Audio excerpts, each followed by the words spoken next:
It's who? Oh, I missed it.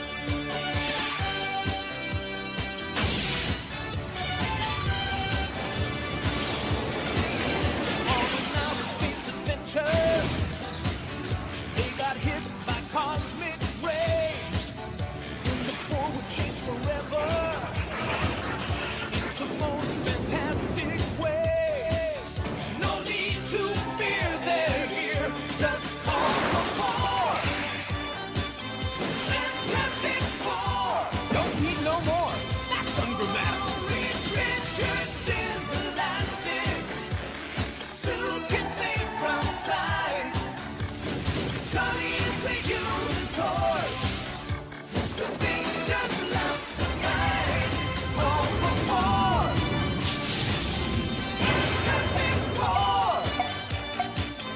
Fantastic Four.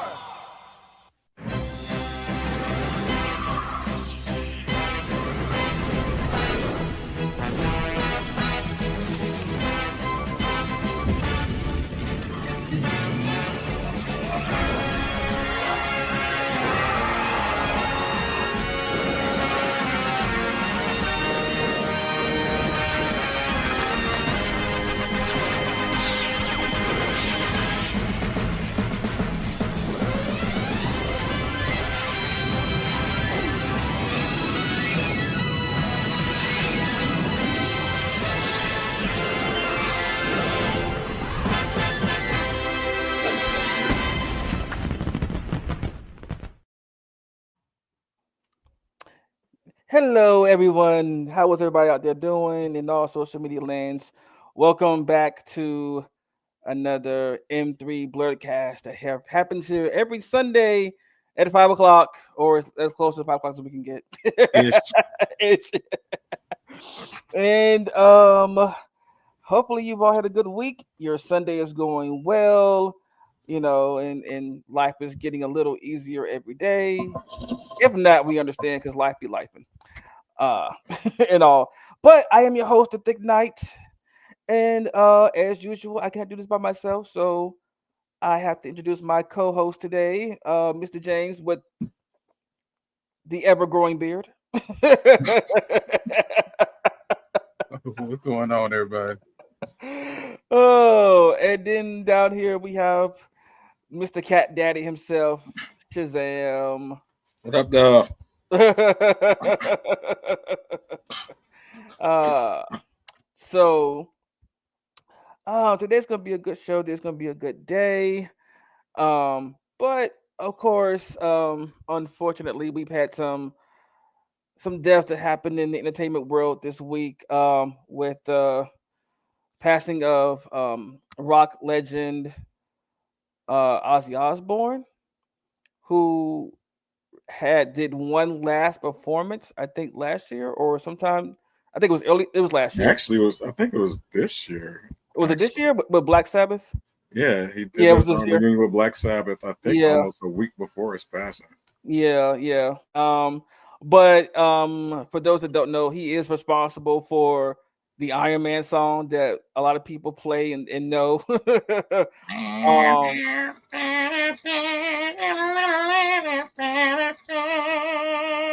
Yes, that was playing at the end of Iron Man, the first Iron Man. I actually like that song. That's actually a good workout song. And he's also responsible for I do not remember the original song, but if you ever heard the song "Let's Go" with Little John and them, they actually sampled that song from here for their song. So I'm not completely sure the name of the actual song that's Ozzy Osbourne. I'm trying to think what you're talking about. Let's go. If you want it, let me know. Oh, Yeah, they use the I. Yeah, they use that for the part. Yeah. Yeah, I can't remember the actual name of that song. Damn. See, I haven't been in my rock bag in a long fucking time. Yeah, I haven't been in my metal bag for a minute either. So Yeah, rock, metal, all of rock, yeah.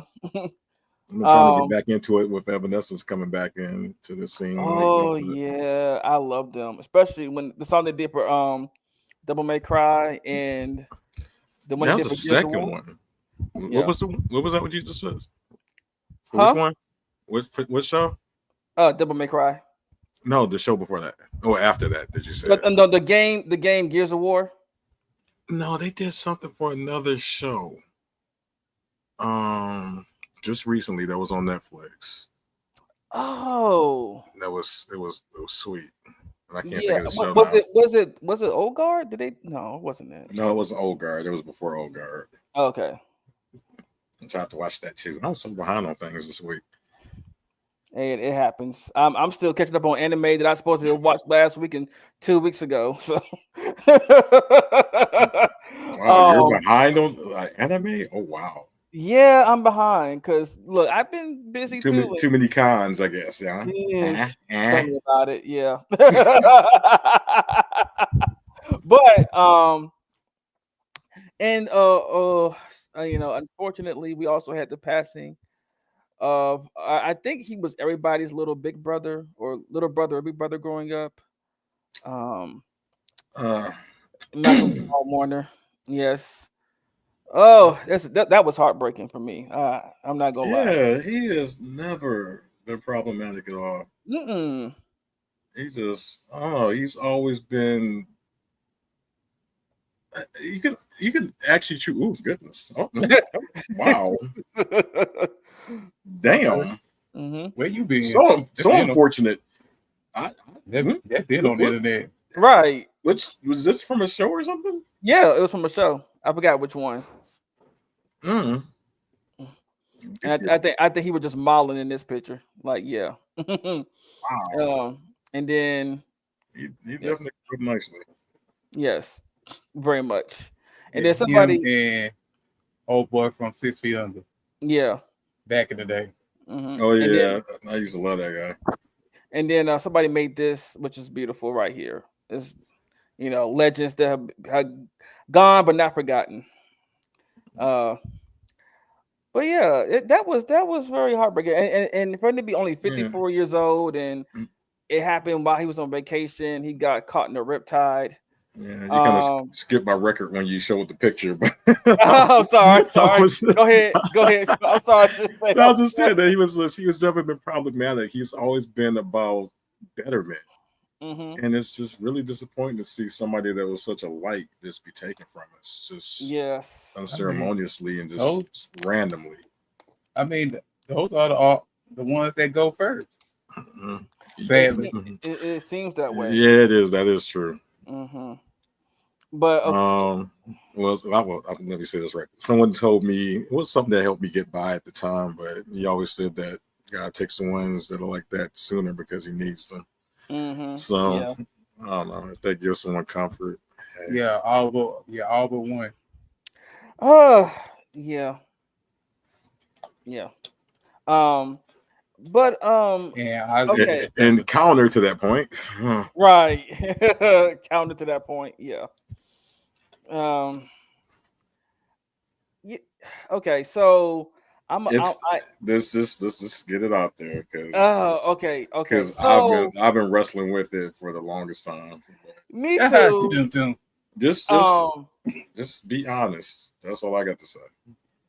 you know what? I How- think I think this right here because look, I'm gonna be that one. I'm gonna be like this today. I am. So I think this this clip that somebody made from the game from a wrestling game.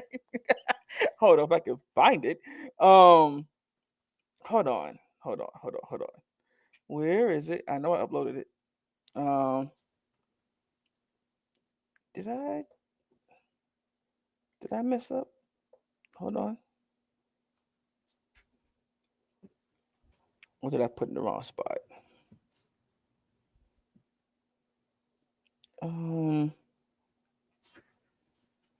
I didn't even give it a hold on. I'm sorry, y'all.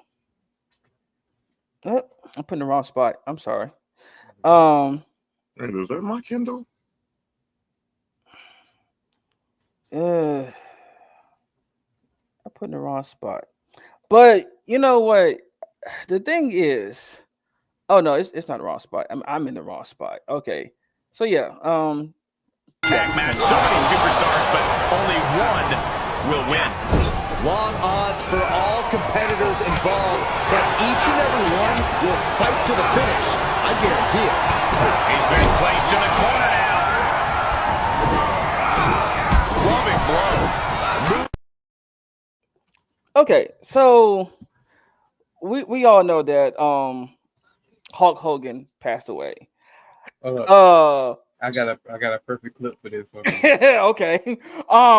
We know Right. Hulk Hogan passed away. Now, there have been people who, of all colors, have defended him being racist and saying that everybody is a little racist, or that everybody has a racist phase. And I'm like, excuse you, who the fuck has a racist phase? I don't even heard of that. Hold on for a minute. Okay. This the clip. This the clip every black person was thinking at the time. Okay. Well, just as I thought, trash. Yeah, pretty much, yeah. Now, whatever your feelings about Hogan is, that's your feelings. We can't tell people how to feel. However, I was mad. I was mad that there were people of color, especially black people, telling people, no, you should not. You shouldn't like treat him like he was a racist. That's what he was, though.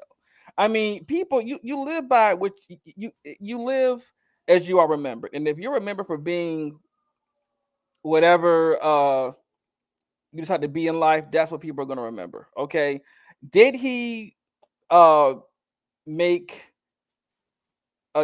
did he blaze a trail in wrestling? Yes, he did. We can't take that away from him. Was he the first champion in WCW? I believe yes, he was. Did he accomplish great things as a wrestler? Yes, he did. Okay, he had a good match with Andre the Giant. Okay, but talented people can be trash too. They sure can. But the person he was the real person he was behind him being Hulk Hogan. I don't even remember his. I can't think of his real name at the moment. Terry Bollea. There we go. Okay, Terry was a racist piece of trash, and yeah, and that's why he got kicked. That's why he got kicked out of the WWE in the first place. You know, and I think they brought him back, and he began the New World Order, or was it the other way around? Other way around. Other way around. Okay, so he started the New World Order. Then they found out he was racist, then they kicked him out. So yeah, I mean, have your feelings and thoughts about Hulk Hogan however you want to feel and say, cool. But if you are a black person that is out here defending his racism, or any person that's defending his racism, prepare for the draggings that are going to be bestowed upon you, because they will happen. And I don't understand what a racist face is, or like he said, you know, it's saying that, like Hogan said at one point, saying the N-word is not the problem. It's not knowing who's recording you when you're saying them. So if that doesn't sound like a racist to you, I don't know. I don't know. My point is, with the whole thing, first of all, y'all need to stop idolizing celebrities in general. One. Okay. That including anybody. I ain't talking about white or black. In general. Because every time y'all idolize somebody, they always come out with a sneaky past or something. Like I said, they're human. Stop idolizing humans. Okay, I will say not to idolize celebrity. But there are some people that have become worthy of being idolized in that kind of way. However, in this case, I can't say that he fully stood in that frame that we can like really look to as a full positive. And we're doing good shit. Right. They're like, I agree. There's some people you can look up to, but idolize is two different things. Looking up to somebody and idolize is two different things. But like I said, but y'all talking about how Hulk Hogan and his teachings, apparently he didn't believe his own teachings. That he wouldn't be acting like a piece of shit. He was. Right. Yeah.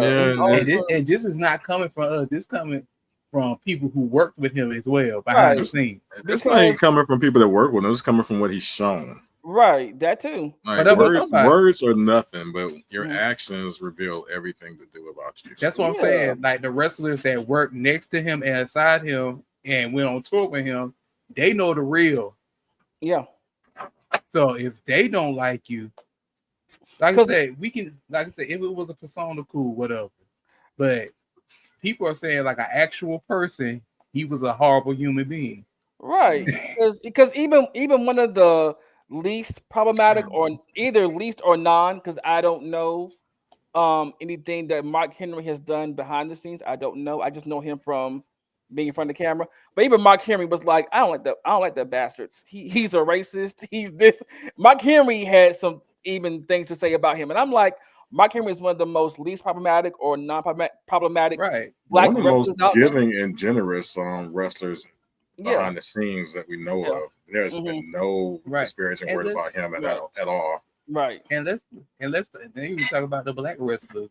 Mhm. Macho Yeah. Man Randy Savage said, I don't like that man at And all. even Booker T was like, even, But I mean, I know, but I'm just saying. To me, of course, you know, Who has some famous moments in that kind of light. right. the What did he say? black wrestler. Right. Okay. But yeah. Mm. But But, what I was saying was Okay. they're going to dismiss. You know how they feel. Like they're going to dismiss the black wrestlers for being black, but like I said, the white wrestlers there are more white wrestlers coming out saying stuff about Hulk Hogan than the black wrestlers. Yes. Yeah. Exactly. It is. It is. So- Even because when people like even Randy Orton who well, this is what I heard. So don't quote me. Don't sit there because I don't want to get super slander or for saying something false. But I heard somebody say that even Randy Orton had an issue with Hulk Hogan in behind the scenes on some of his views and things. And I'm like, wow. Randy's kind of spotty himself, so yeah. Yeah, I mean- he is. I mean, you can even. I don't know if people watch the reality show or not, but you can tell on the reality show that he really wasn't a good person. So, and even his daughter was like, ask his daughter what he's really like, and she will tell you. There was an interview out there of Brooke telling you how her daddy really is. and but the mom too. That's still her daddy, but she will let it be known. But really I know that scandal came out. He slept with his best friend's wife. Baby. Yeah, he's also an abuser too. So I mean, the thing that at the end of the day, people are gonna feel how they're gonna feel about it, and we can't control that. We're not telling you how to feel, but I'm just saying though that if you express defending his actions, his racial actions, people will drag you, and they have a right to. Okay. Well, let me grab the mic for a hot second since Okay. I'm the oldest one in the room. Okay. Having grown up with Hulk Hogan from the beginning of his rise to stardom, I get it. It's hard to like compartmentalize that character that you grew up with, that you idolized, that you watched. Was nothing but positive. Just did all these amazing things. He was pretty much like a walking comic book character to a lot of us, and loved him as a kid. Absolutely loved him. I couldn't say a disparaging word. I watched all his dumb shows, Thunder in Paradise, the cartoons, all of that. Wasn't he also part of the He wasn't part of the he wasn't in the A Squad cartoon, was he? Or did he special guest in that? I know he. Give me the line. I may have not seen that. Okay. I know he had his own cartoon. Yeah. He's popped up in the A Team. I'm like, he is pretty much inseminated into my '80s upbringing. But there came this point where a lot of the behind the scenes and all that kind of stuff became more prominent and easily seen and uncovered. And to say I was disappointed is a far cry from everything else that came afterwards.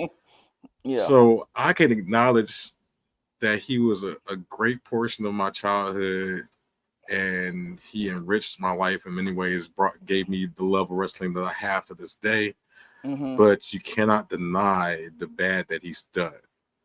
And yes, we can. I don't even know if we can forgive, but we can't forget. Right. So I can forgive your transgressions because of the good that you did do, but I can't forget them. So I'm not gonna piss on your grave, but I'm not gonna give you the full adulation that you think you probably would deserve. Because by right, we have to keep these people accountable for the wrongs they've done, especially when they've done nothing to atone for them. Like, it's just been words, but everything you've done aside from your apologies has shown that you don't really stand by these apologies. Like, you've aligned yourself with a movement that has done nothing but oppress and honestly murder people. So how do you think we can glorify you after all of that?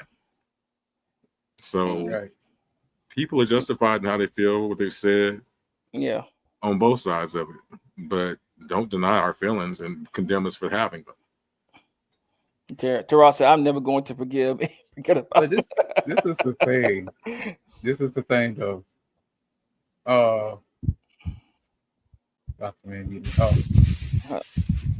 Look, it's just that the people, cause I forgot who posted something a long time ago, but they did it right.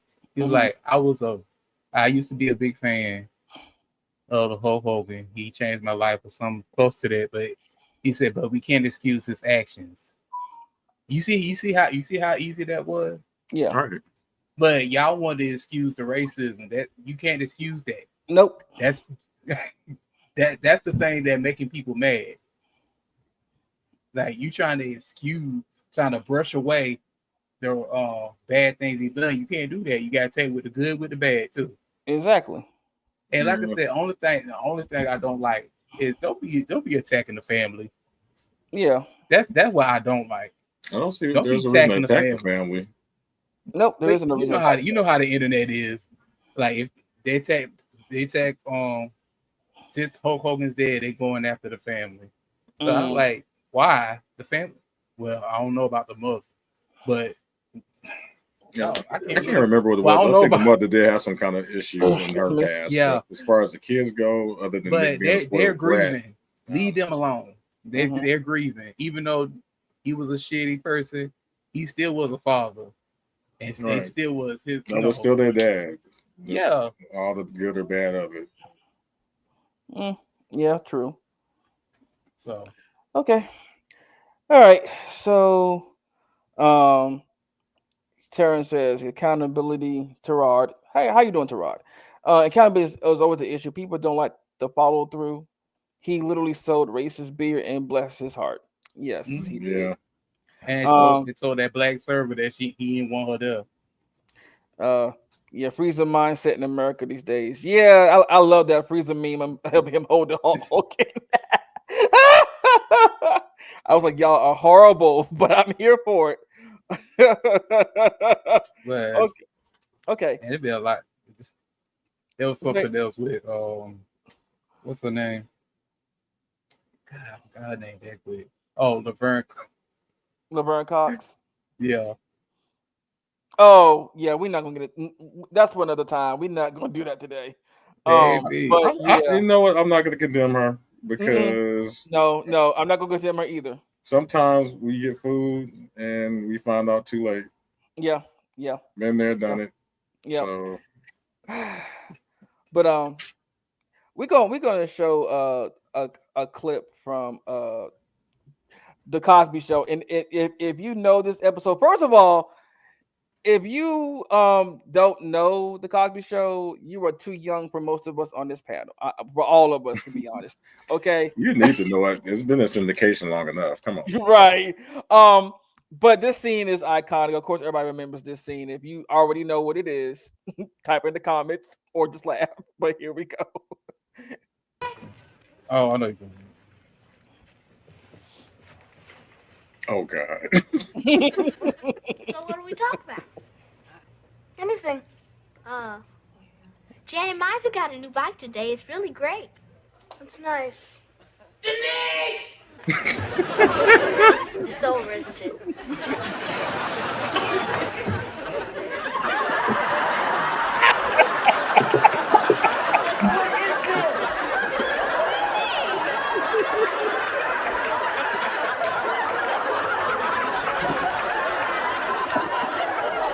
this my shirt? Is this the shirt I paid $30 for? Is this the shirt they're supposed to think is a Gordon Gartrell? You don't like it? Ask me the question again. You don't like it? I hate it. Look at it. Oh, it's the ugliest shirt I've ever seen. It's not that bad, is it? It's better than I could do. Look at these sleeves. My arm is the same length, worn out my sleeves. This collar's all crazy and its inside is too big. Maybe you tucked it in a little more. It's tucked into my socks. You are gonna pay for this. Anything for you again. Good. Dad, look.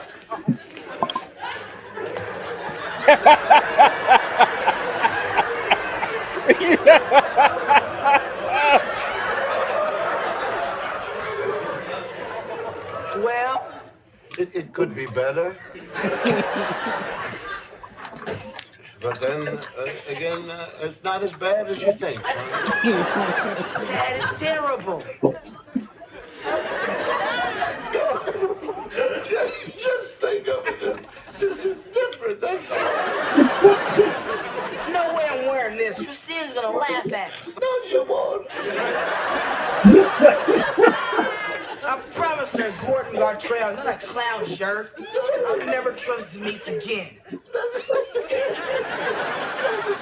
sorry. I'm sorry. I don't mean it.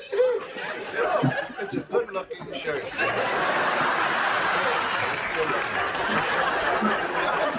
Dad, tonight I have Christine. Christine, if I wear this shirt, you'd never want to be seen with me again. Dad, please. If I go to Bookman's right now, I can still get another one. No. Dad, please, Dad, listen. Dad, look, I'll wash dishes, Dad. I'll clean the basement. Look, I'll sign papers. Blank ones. You can fill in whatever you like. Okay, well, I think you've learned your lesson. Oh, Dad, I've learned it, whatever it is. But we can talk about it later. Later? Dad, don't you see I can't wait later, because if I wait later, Christine's gonna come and then it's gonna be too late. Because then Christine's Son. Now listen to me. Up on my dresser is a box.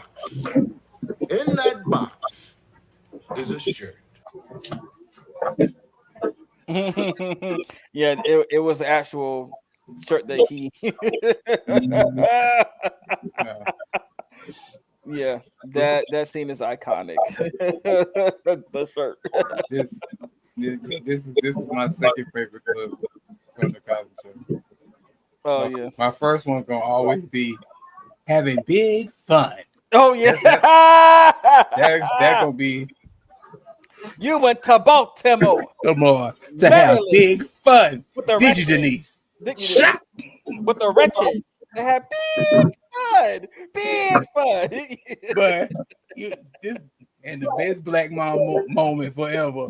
You're like Rudy, go up there. Didn't even turn around. But I also want to show a clip from The Resident. I don't know how many of y'all ever seen the show The Resident, but it's actually a good show. Your billing with the Titian, non-existent. I am aware. Good talk. The Titian's a $2 million machine. Chastain needs to make a return on its investment. Well, the former is not my fault. The latter is not my concern. Your contract has a billing quota, which I exceed consistently. Okafor, show them the numbers. Well, you gotta have those numbers. Somewhere, someone's got numbers. Take a gander. Good talk. The quota includes robotic surgeries. Every surgeon has learned and started billing with the Titian, except you. Well, I tell you what, you find me a study that shows that the robotic approach is better than the standard CT surgery, and I will consider it. Consider this. Everyone's replaceable if they don't play ball, even you.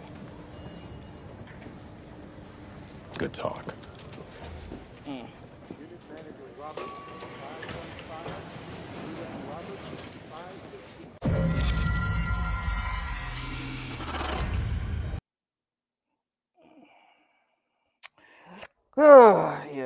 Yeah. Such a talent. But also his last video was like he had good things. He was a good positive message. He had the flower his daughter put in his hair because it was her birthday just passed and everything. It was just like wow. All right, let me go to these comments. Nice, the evolution of beard growth is back. Okay. Polo Knights. Let's see what I can We start got a with. lot. Yeah. You want to start? I'm gonna start here. Says there's a difference between condemnation and clarity. Okay. Condemnation. Condemnation. Okay. She needs to go sit in the corner. Oh, talking about LeBron Cox. Yeah. I'm not gonna condemn her. We're not gonna condemn her because I honestly believe she did not know that he was to be. I feel like that's what it is, and people just ran with what she said. I wish she would have just said, "I didn't know he was at first." You know. He had blonde hair and blue eyes. Mm-hmm. Okay. Someone said, if you don't remember Malcolm and Eddie, you're too young for this crowd. Sure is. God, I mean, that's more, yeah. If you don't remember Malcolm and Eddie, you are too young. Jawan says, it is the radical stitching for me. Okay. Dio looking like Bizarro with that shirt on. Look, nobody would say the word. If Prince came out with that shirt on looking like that, nobody was better eyelash. Better. Maybe it's Booster Gold from Macy's. Booster Gold. Juwan. See, no. It doesn't feel with that Malcolm Jamal, Martin Luther King, Warner the third is gone. Rest in peace. He's a gold basic member. Jawan, go sit in the corner. Jawan, go to bed. Right. Go take a nap and wake back up. Yeah, calling Prince wardrobe malfunction. It was maybe not a kiss, but a peck from K's fashion and jewelry. You know what?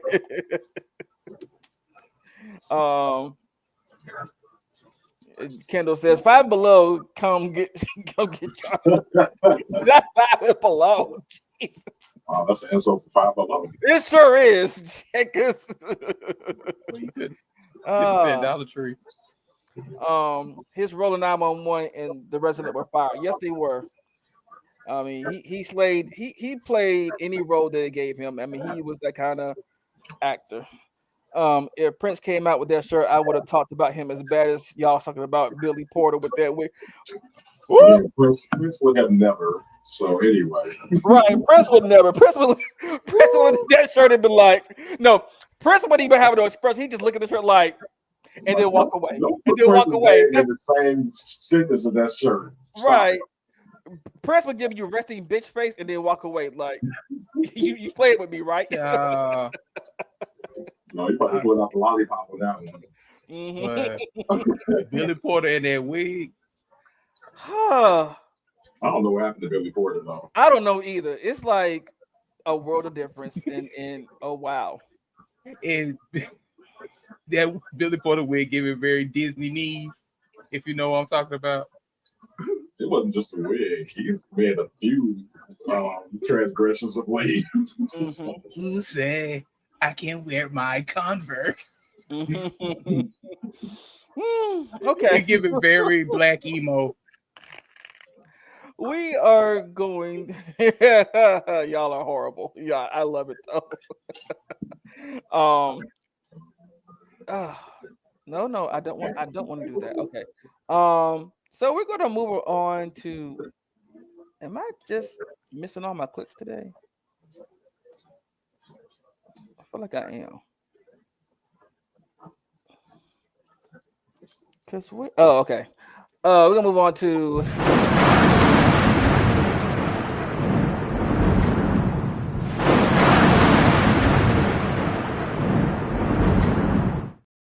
He tried to sneak you with a jump scare.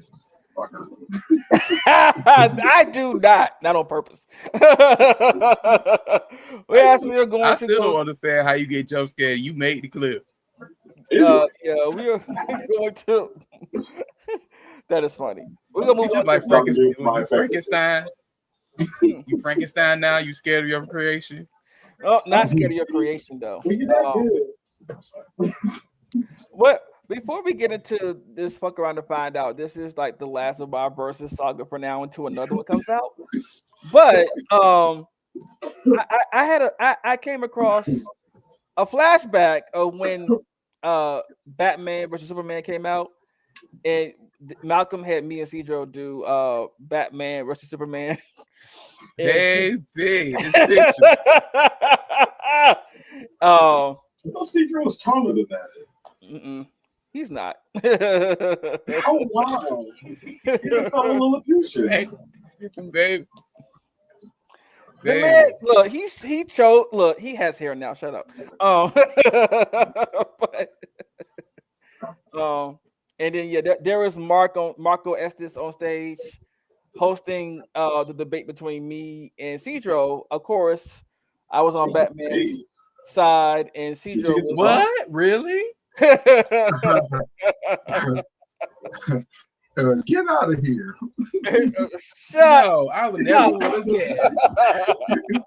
Y'all are assholes.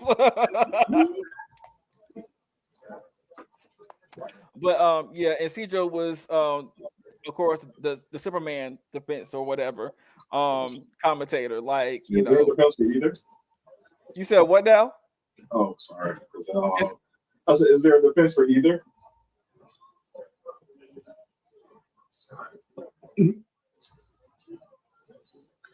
I guess no. I can't. Okay, I may have missed. I think I misheard you. How you know that name? Right. Oh. Yes. But yeah, I mean, Mark did a good job being the host and the mediator between me and Cedro. And so at certain points we did get a little heated. What? No. Never, y'all. We got comments. I was in the crowd during that debate. I remember that day. Of course. He said, "What was the actual debate?" Well, it was between so who would win? Actually, yeah, who would win between Batman and Superman, analyzing their abilities and everything, and like why is, and also Malcolm was like, okay, so why is Superman so why what do you think? Why do people like Batman more than Superman? Why do you think people think that Batman is not an actual superhero when he is? It was a lot of things going on back and forth. Yeah. Here's my question: why would someone that hates DC in general be arguing in stance of anybody that's on DC's team? You know what? You have to ask him that. But as far as I remember, he was asked, and he said yes, that he would do it. But you have to ask him that question because I don't know personally. I just talk about what I remember.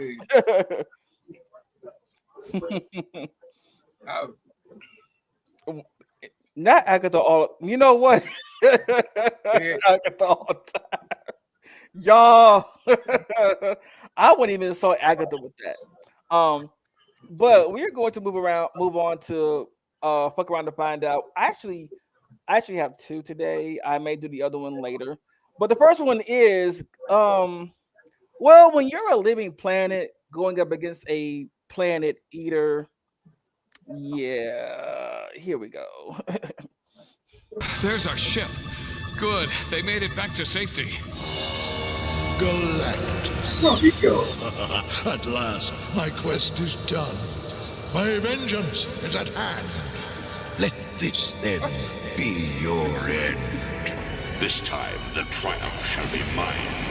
Pure-mouth madness. You are but a simple being. I am an entire world. Your words are true, but in all of space, I stand alone. I am Galactus, the be-all and end-all of the universe. By Heimdall's eyes, the villainous titans are too evenly matched. Thor, come with me! Pressure's even getting to me, but I can't stop. I have to keep moving or I'll never get going again. Man, now that's what I call a brain. I thought old Stretch had all the marbles. By altering the circuits of your dimensional generator, I can channel the mystical energy of Thor's Uru hammer into your own cosmic power. Ah, 'twill make the mightiest weapon the universe hath ever known. Then let it be done. Galactus stands ready. Oh my gosh! Galactus is trying to blow up the planet with Ben still inside. We've got to retreat and stop it. I'm trying. Those blasts aren't helping. This the wind-up and the pitch.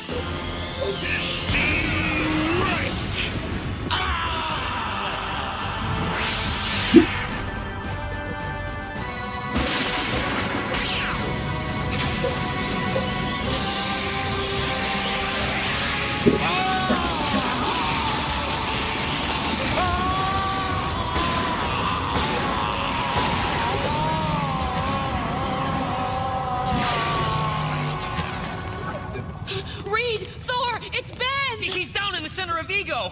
Mjolnir shall fly me to his side. Okay.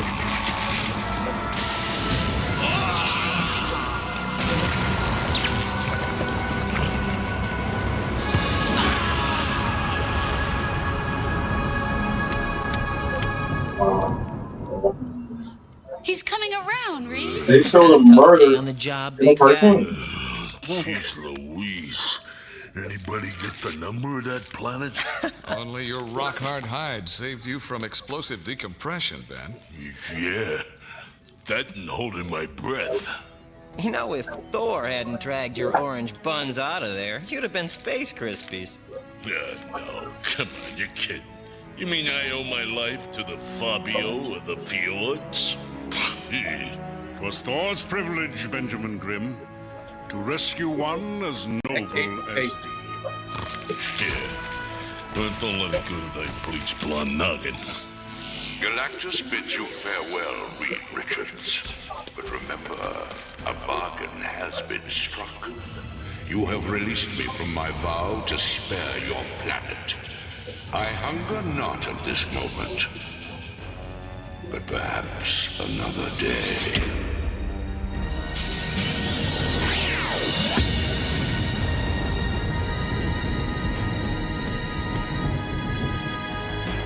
Yes, another day.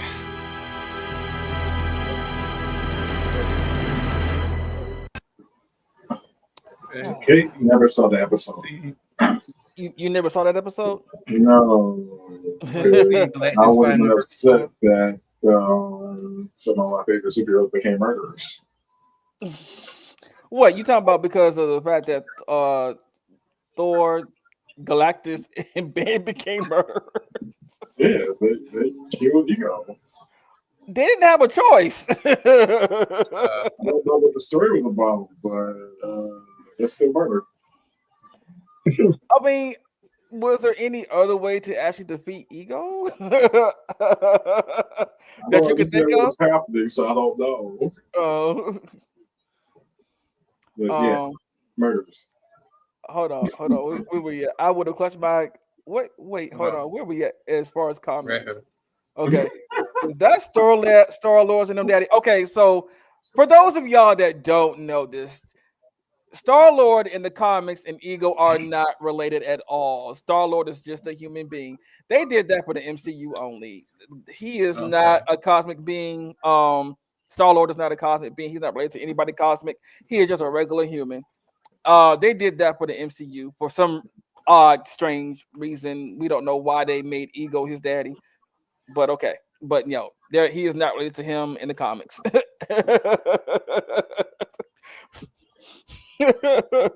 I would have clutched my gemstones at the sight of such horror. This battle is especially sensational and full of theatrical shade.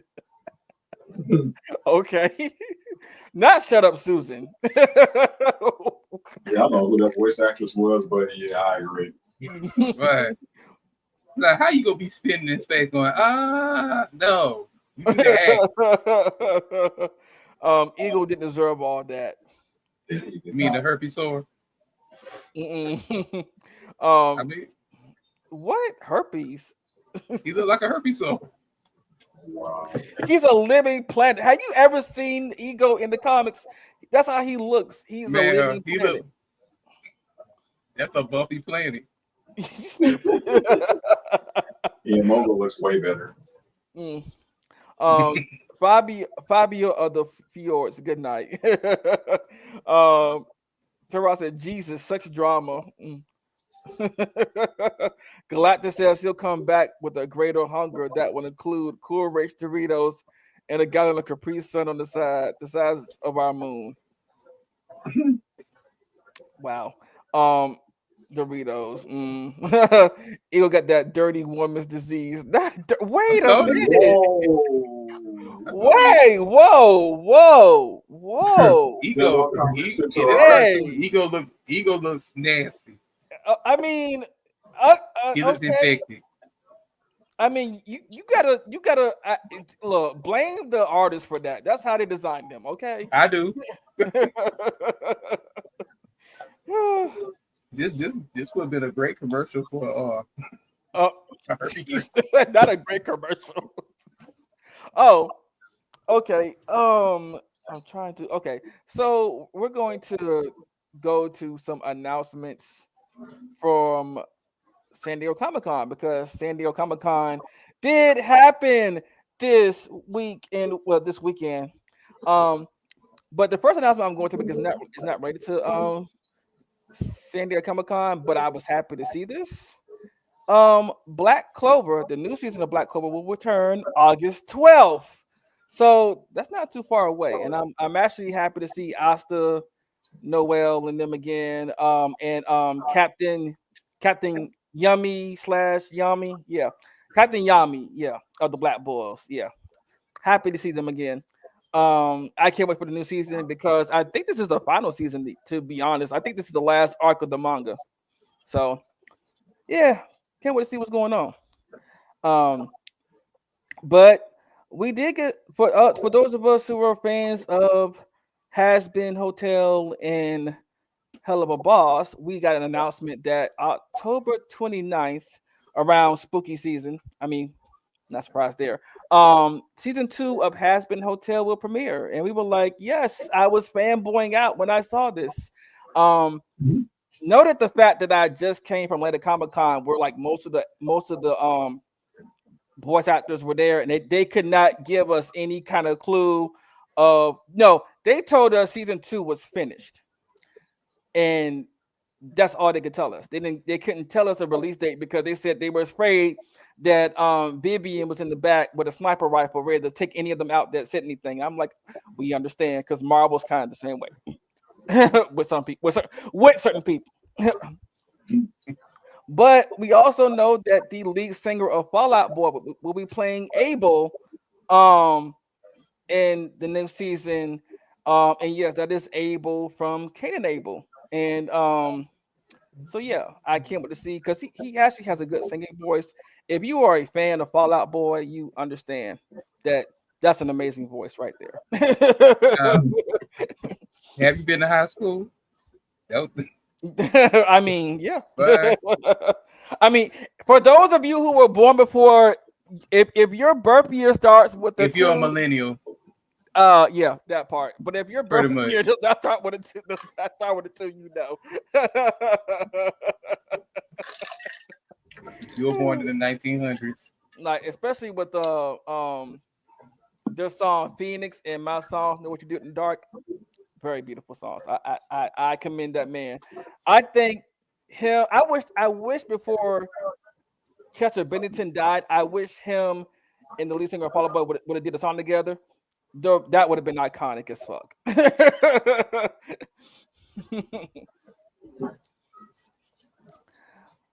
You got me thinking of old high school rock band time. And Type says, "Hi, Type. Long time no see. Where you been, sir?" um, I just saw the Queen Latifah was at San Diego Comic Con. Okay, I did not know that, but thank you for telling us. I wonder what she was doing there. But we do have some. Okay, so we do have a couple of trailers to show. We can start off with this one.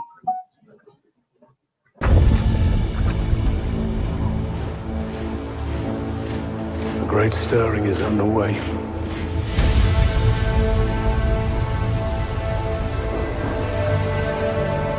War is inevitable.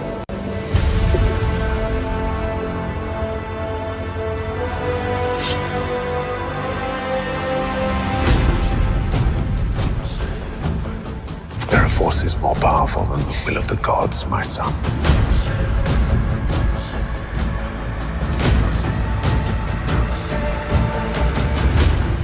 Brace yourself, Perseus.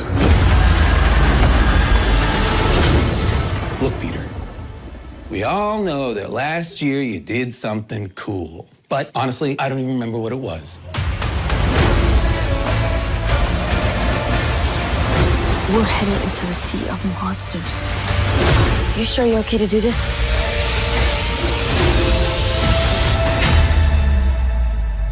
Let's go do the impossible.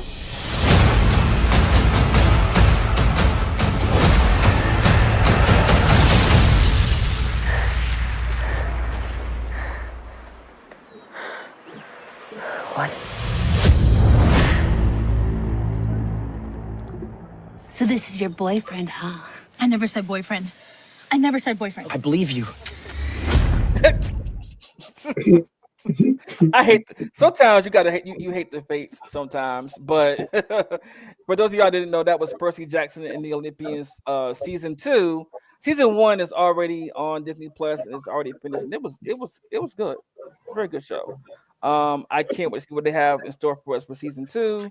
But of course, if you were a fan of either the books or the old trilogy of Percy Jackson and the Lightning Thief, and then we had Percy Jackson. And no, wait. We only got 2 movies. We should have got 3, but we only got 2 because it was what Percy Jackson, The Lightning Thief, and Percy Jackson, Sea of Monsters. Yeah. I don't think we got a 3rd movie, or they made it but canned it for some reason. I think the 3rd movie got the Batgirl treatment where they made it but didn't want to release it or something like that, which I still find fucked up. Warner Brothers project? You said what? Is that a Warner Brothers project? Percy Jackson, I believe, is a Warner Brothers project. So, yeah.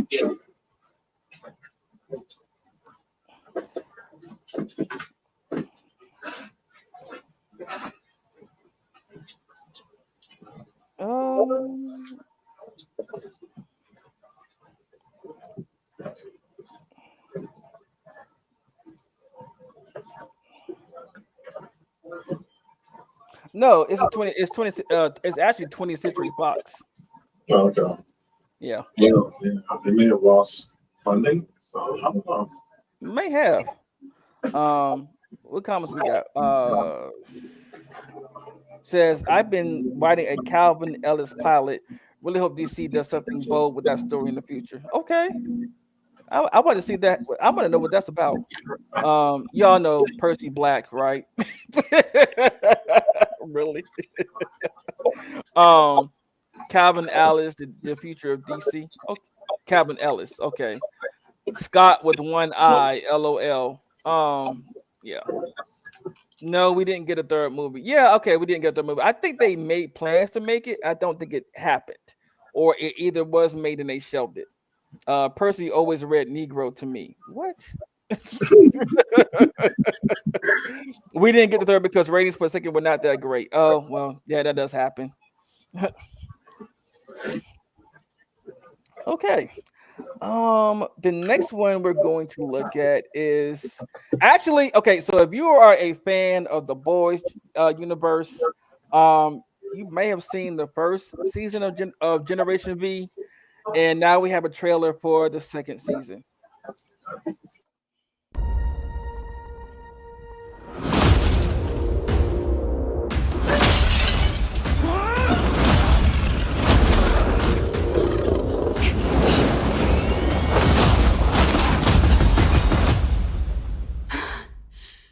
Hey, Marie. You can't stay on the run forever. I need your help. You need to go back to school. It was a mistake leaving you.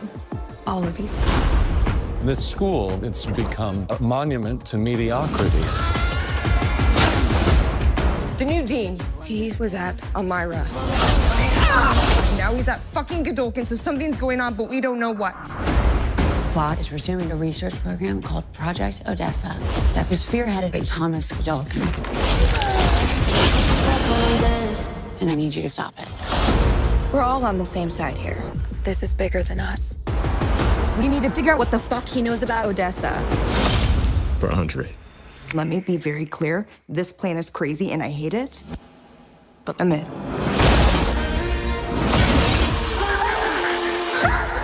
You can all level up under the right amount of pressure. Marie, you could be the most powerful suit to ever come out of Godolkin. More powerful than Homelander. I need answers. You want to know what Odessa means? This is how you find out. Cypher believes I'm this weapon. Let's at least use it to do something good. Sabotage. I want all of this to stop! The time has come. You're stronger than the others. Embrace it. This makes you one of the most powerful suits in the world. I'm not any chosen one. Chosen ones are like Harry Potter, Neo, fucking Frodo, fucking Frodo.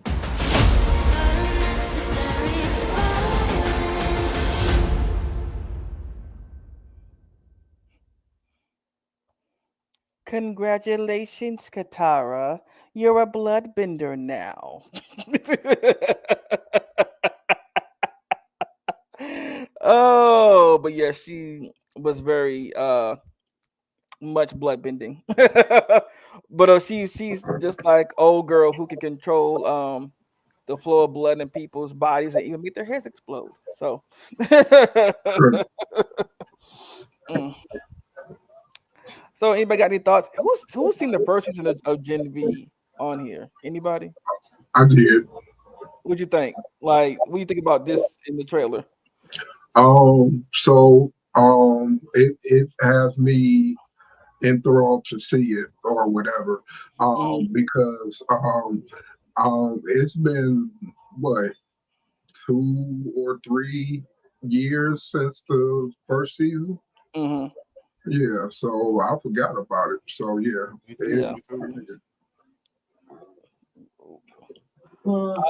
I want to be a soup now. Really? I feel like we would be in danger if you got superpowers ever.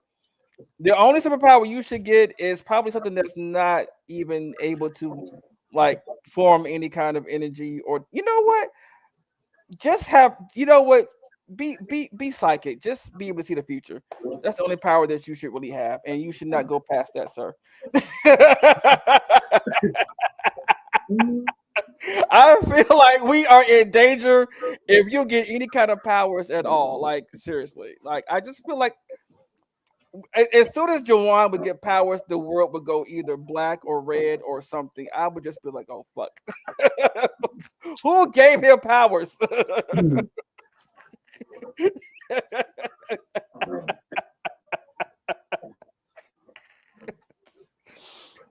Anyway,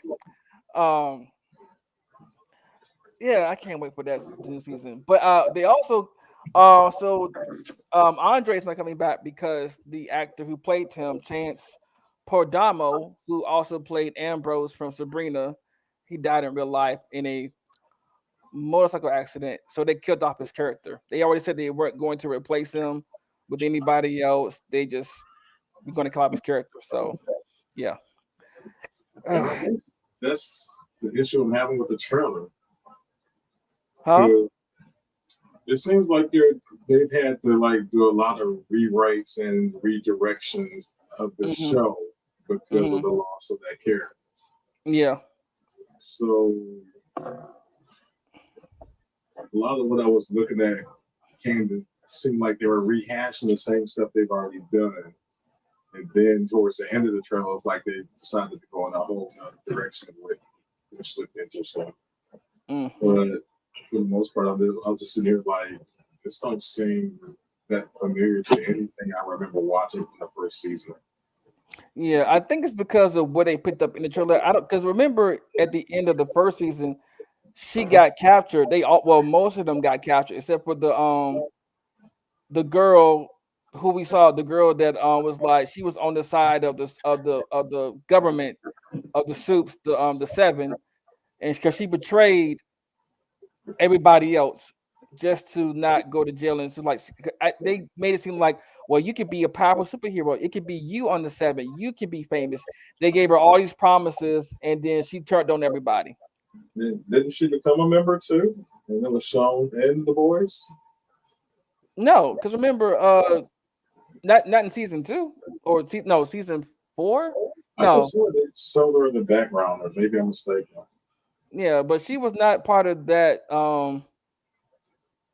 Or maybe they. I don't know. I don't remember seeing her in the last season. I do remember. Well, not. I don't want to call her sister or Sister Sledge, or was it Sister Soldiers? So it was something. Yeah, it was Sister Soldier. Sister Soldier. Yeah, there we go. Sister Soldier. Yeah, the smartest person in the world. But everybody kept saying you're the smartest woman. She said, smartest person. Get it right.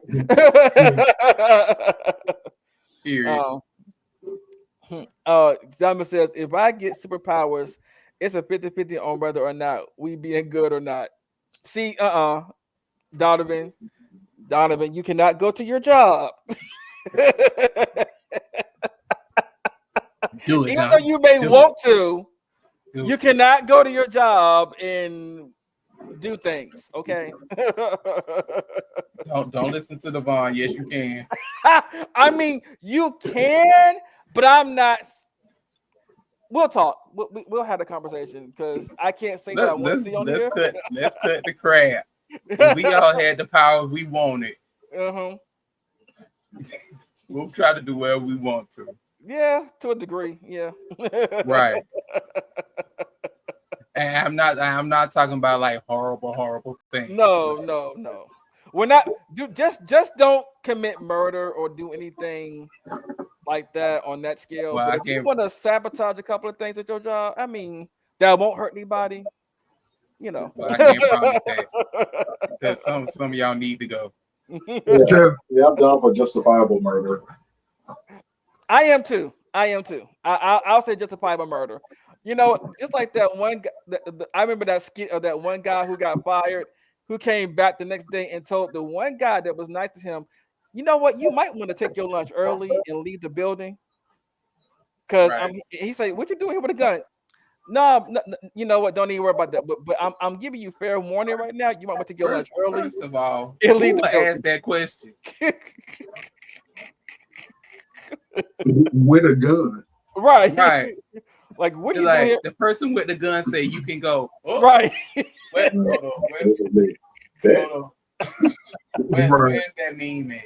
This is me. Oh, you can go.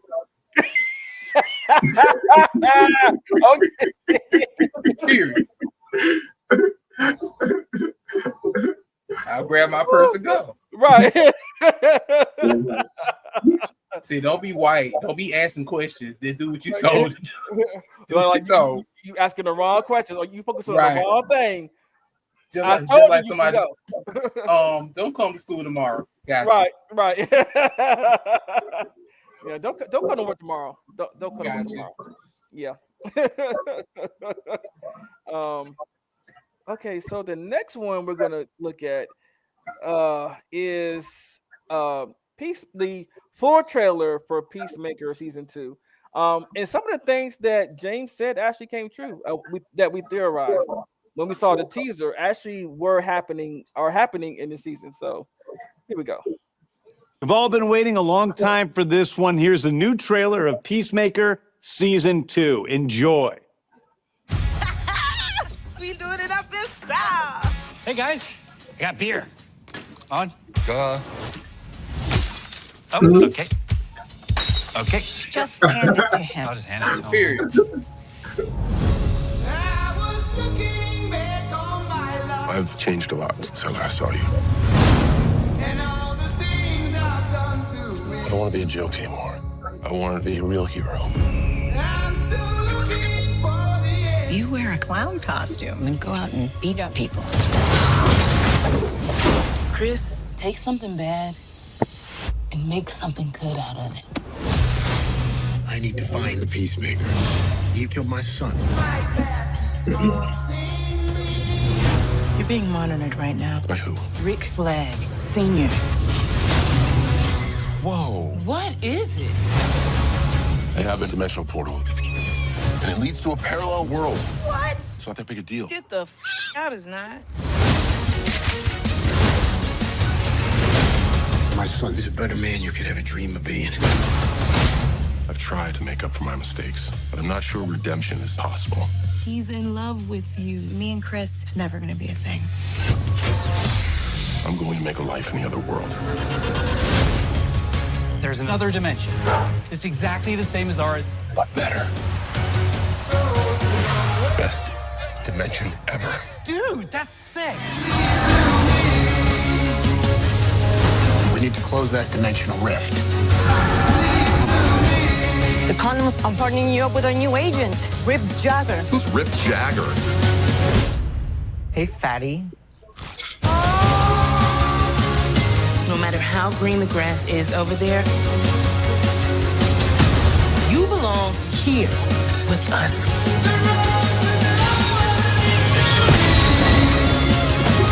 We're gonna get Chris back.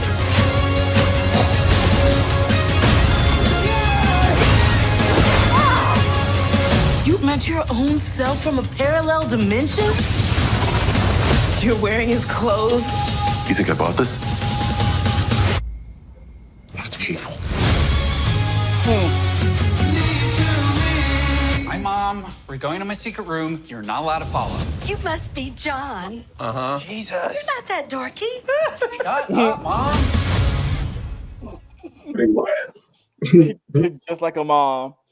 Just like a mom. You're not that dorky. What? But dorky. I thought she said darky. I was like, what? No, she No, said ma'am. dorky. She said Dorky. Okay. Mm-mm. That's your internalized trauma coming out. So you must be John. Yes, you're not that My record dorky. skipped. I'm like, wait, what? That's the internalized trauma that's coming out. Right. But it looks fun because I mean, so we saw a pocket dimension or another dimension in Superman. So I mean, it's not too far off. But we were also like theorizing, like, how does he meet his other self at the end of the teaser? We're like, oh, it's another dimension. It's a portal to another dimension, and it's a pocket dimension like his dad had for all his let's say it was introduced to the first season. Like, yeah, but yeah. It looks like it's gonna be a fun ride again. You know, I think James Gunn either takes shrooms or something or some kind of hallucinogen to come up with these ideas. Like he just lets his mind do whatever it wants to do. Sometimes he just writes it down, like, "Oh, this is something a good idea. Let me write this down." No, it's probably just regular weed. Yeah, probably. Now, if you're talking about the 90s, now that was cocaine. Oh, that was fueled with cocaine. That cocaine. Because every idea came out in the 90s. Okay. Especially, you know what? Especially Ren and Stimpy, because somebody had to be on something to create Ren and Stimpy in the way it was. Ren and Stimpy, My Full Ride of Life. Definitely has a trip. right. Super Duper Sumos, all that stupid. Mm. All that. Yes. Oh, okay. All right. We have let's see, which one is this one? Oh, okay. So we did Gen V. Oh. All right. So if you are a fan of animatronics coming to life at night in a pizza gallery, in a pizzeria, this might be a good movie for you. Yes, this is the trailer for a sequel to Five Nights at Freddy's. Those Chuck E. Cheese are revenge.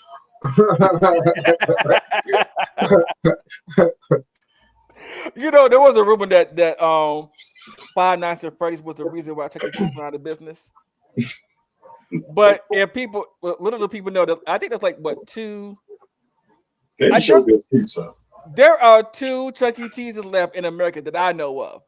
I don't know about any other things. I know there's one here in Atlanta and there's one in Norfolk. Other than that, I don't know any other Chuck E. Cheeses. Who told you that? Huh? No. Right.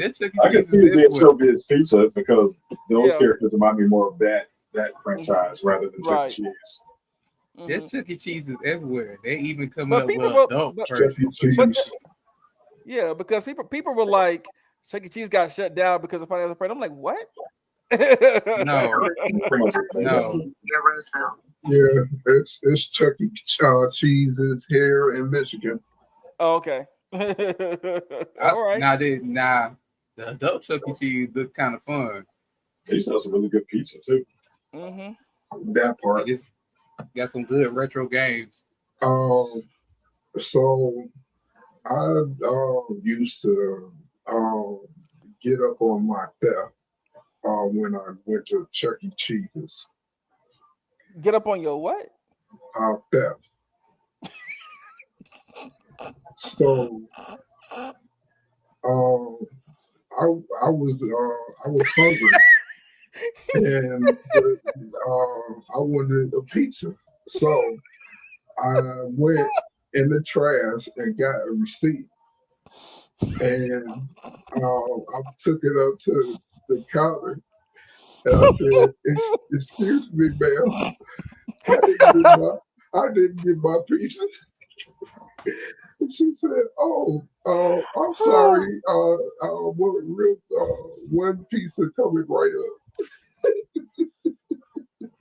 The look on Shazair's face. I applaud you for your ingenuity.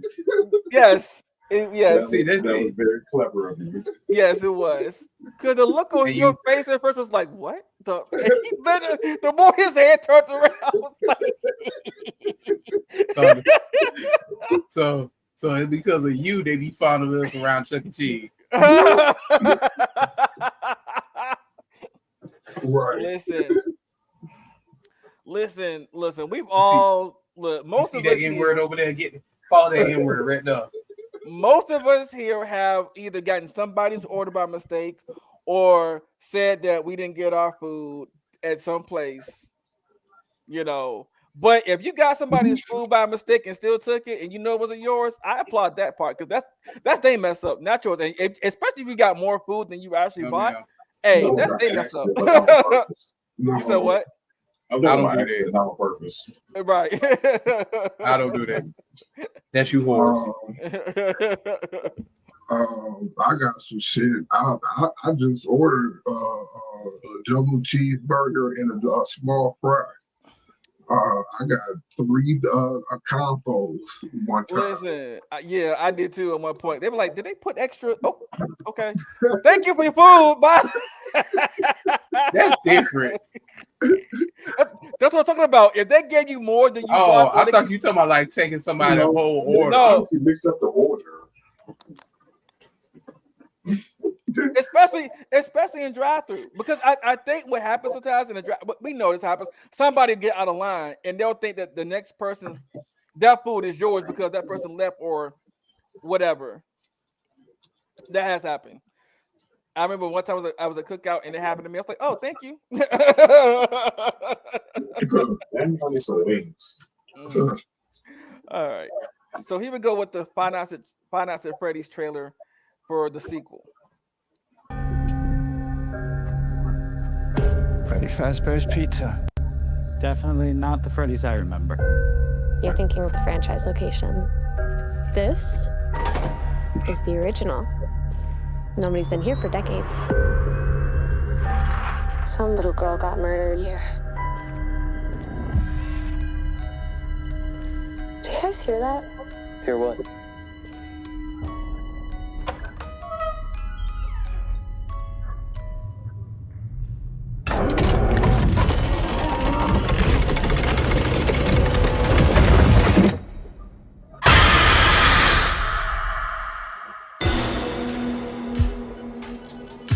So this is what it's like? Being normal? I think we've come pretty far, considering what we've been through. How's that be? Some days she's good. Some days she misses her friends. This story that you're gonna fix those animatronics? It's only giving her false hope. Can any of you hear me?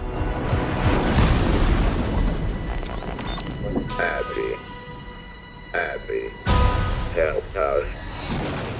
Come find us. I will show you the way.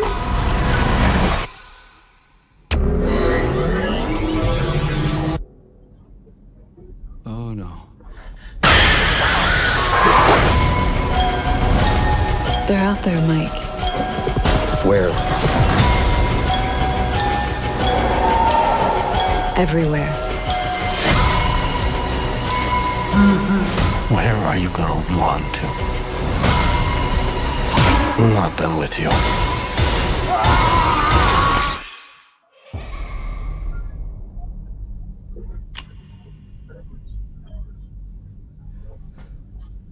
There's no way that'll work.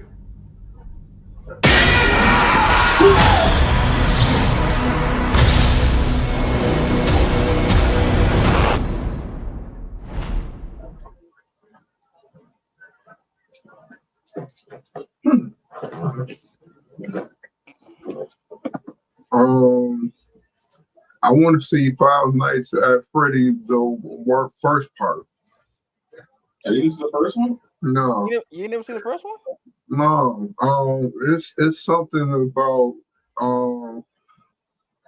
who the people I was hanging around or whatever just didn't want to see it, so I missed that. You know what I'm saying? You were hanging around me. It came out when did it came out recently? Like a couple of like 2 years ago. 2 years ago. Did you say let's go see Five Nights at Freddy's? I saw it at home. Right. You could it streamed. It was not it didn't go to theaters. It was on streaming service the first day. I didn't. Which is funny because I mean it's funny how they didn't release it in theaters, but they put on streaming service, but it got enough ratings to go to theaters now for the second one. Like, okay. I'm Friday Night at Freddy's out. Like I said, back in the day I watched you all played the lore. Yeah, all the lore and stuff like that. So yeah. I'm Friday Night at Freddy's out. Yeah, and that's another thing. I always thought it was a video game, and it was. It is. Yeah, but I didn't think it was a movie. I just didn't correlate the two. I mean, it was a game.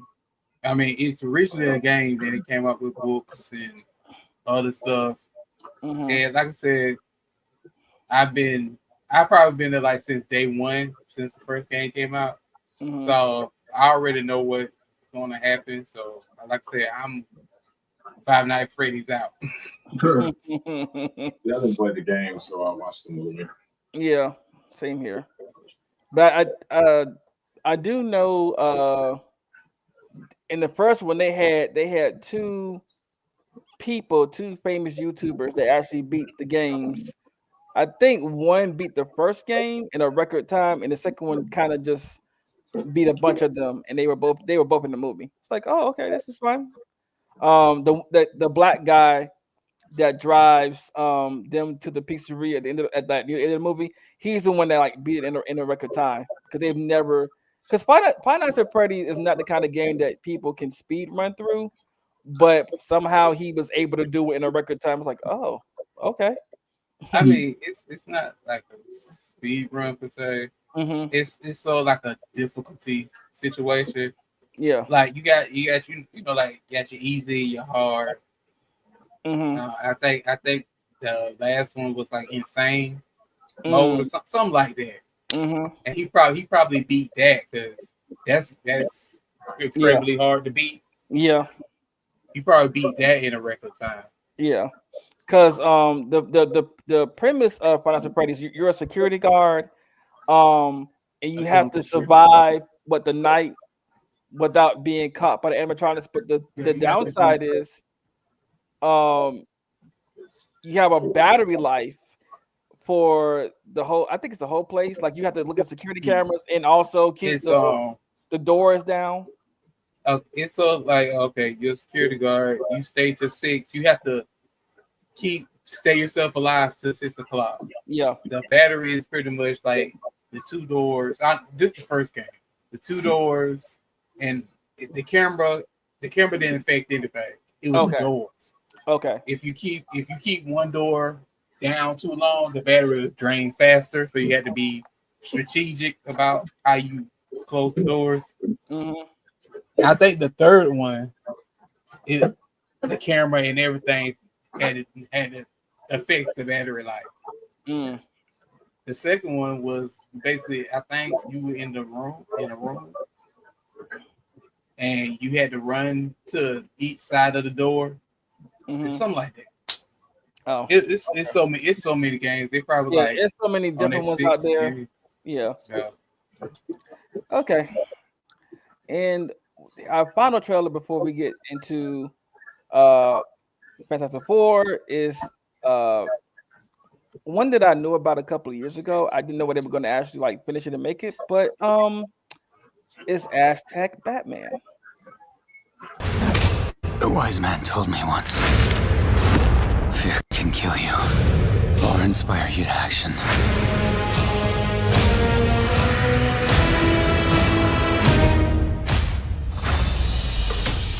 My son, when you take my place, it'll be your duty to always be ready for battle.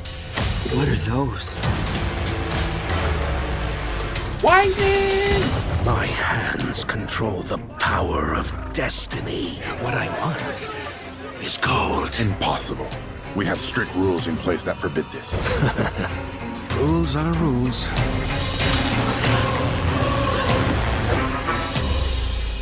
Slaughter them all!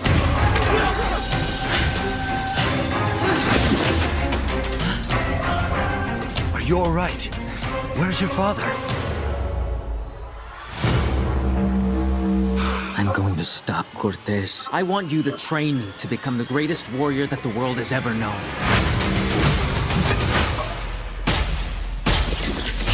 What else do you require, my lord? Fear. Even with all of your training, I still can't defeat them. If only there was somebody who was stealthy.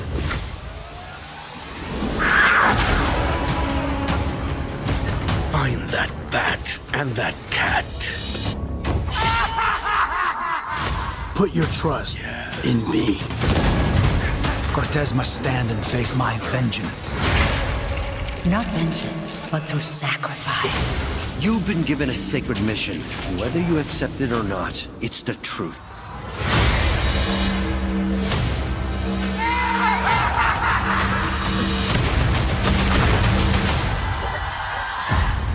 Tell us, war leader, what are your orders? Attack!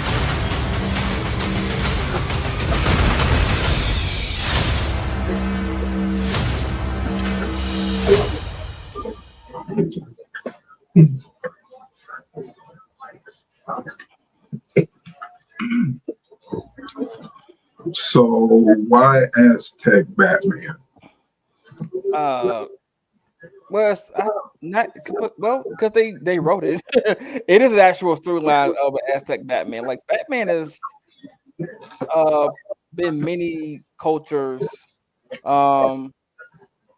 Steampunk. Well, has been many different things. Steampunk Batman. We've had samurai Batman. Uh, we've had Aztec Batman. We even have a Batman that's an ape. So there are different types of Batman out there. Like I said, it looks amazing. I ain't trying to knock, but it comes to a point where like you getting Batman and Superman fatigue. You said what now? So you getting Batman and Superman fatigue. Like, I mean, there's many other characters y'all could be highlighted. Like I understand Batman and Superman are the two top, but at the same time, you could be highlighting other DC characters.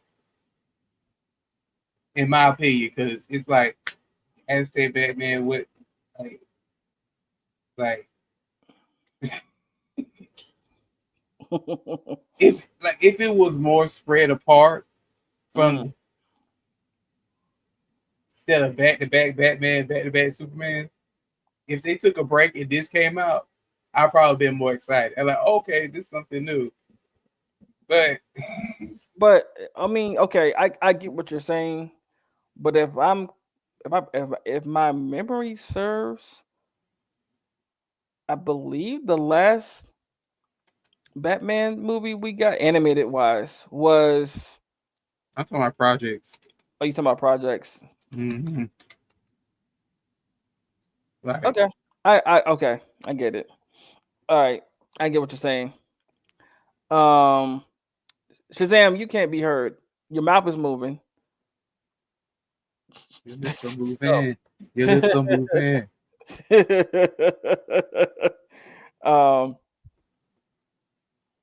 But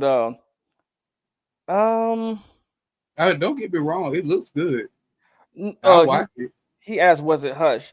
No, it wasn't Hush. The last Batman animated anything was Batman the Cat Crusader, and then before that, when they did the continuation of the New 52's universe, it was The Long Halloween, which I think was his last solo movie before that, and then after that we got hello. Okay. All right.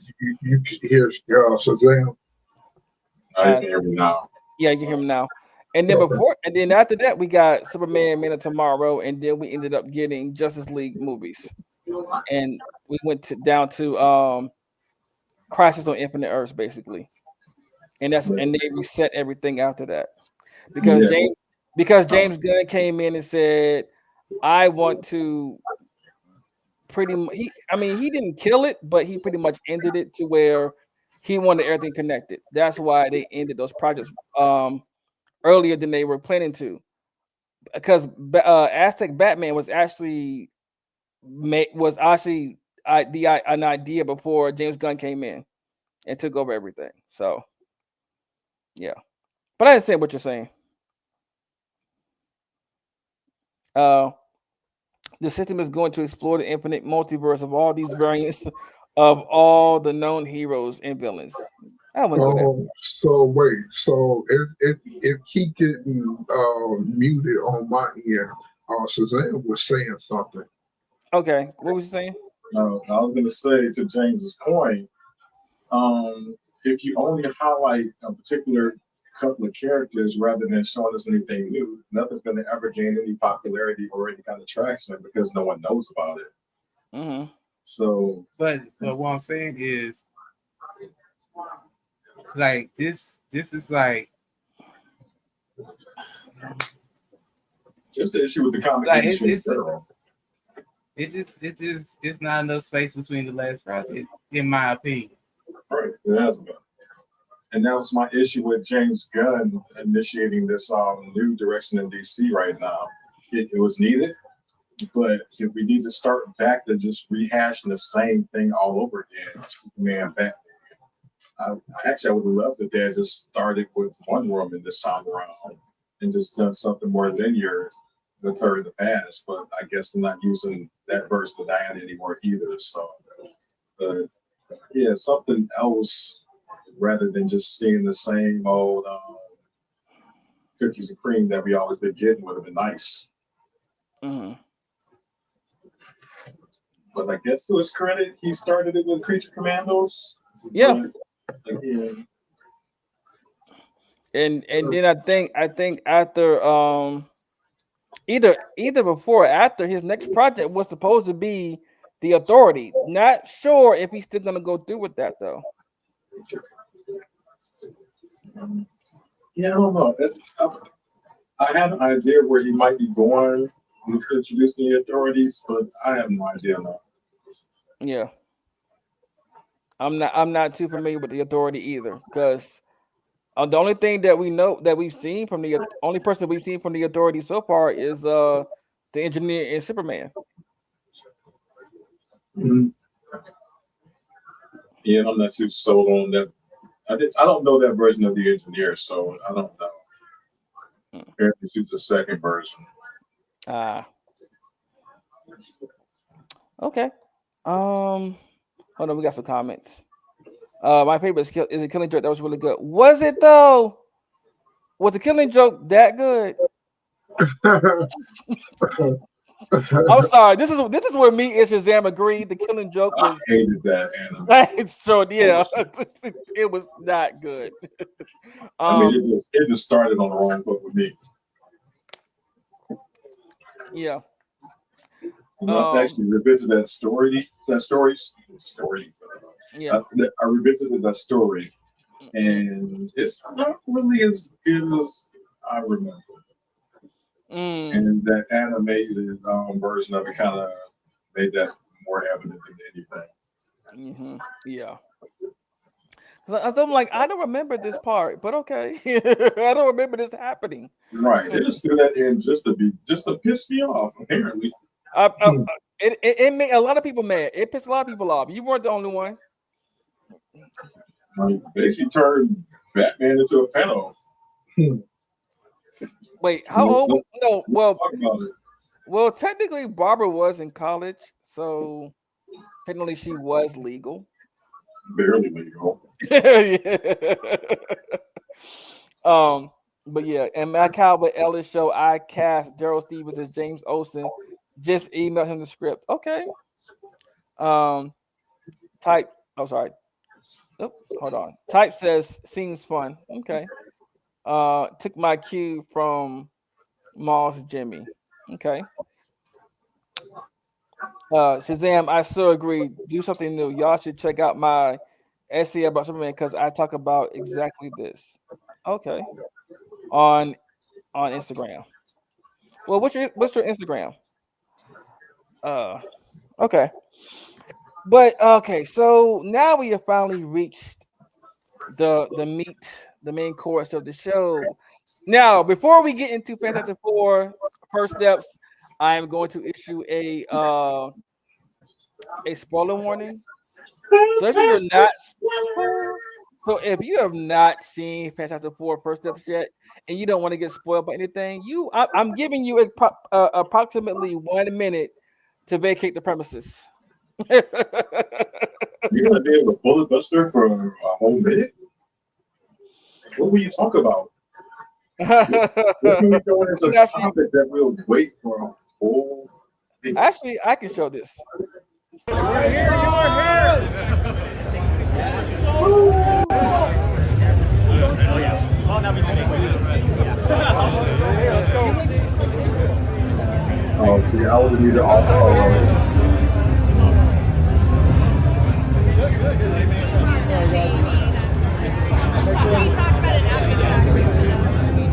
There are a lot of people here. Oh, yeah.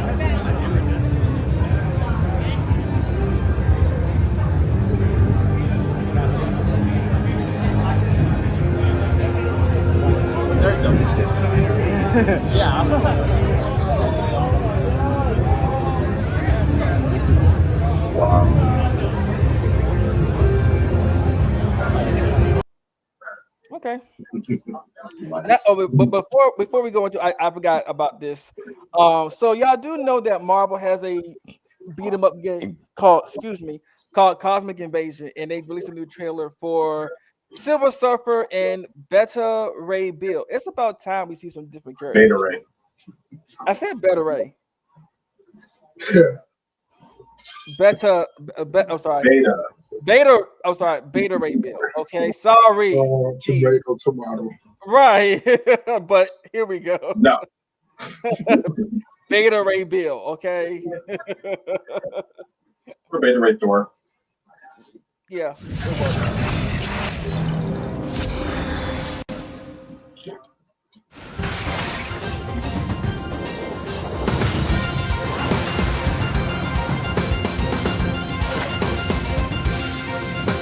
Let us fight with valor. Send them all, Surfer.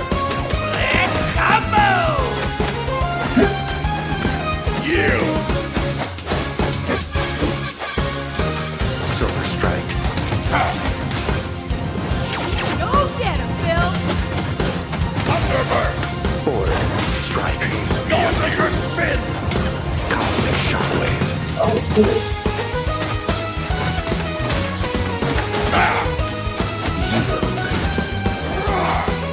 Accept defeat.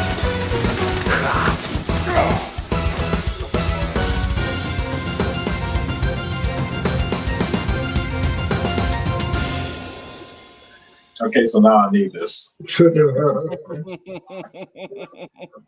Yes, I do too. I can't wait to play this. But I'm gonna run to the restroom right quick. Y'all, Shazam or Carnage. Y'all Leave me alone. Only for a minute. I will be right back. I don't have one. Okay, fine.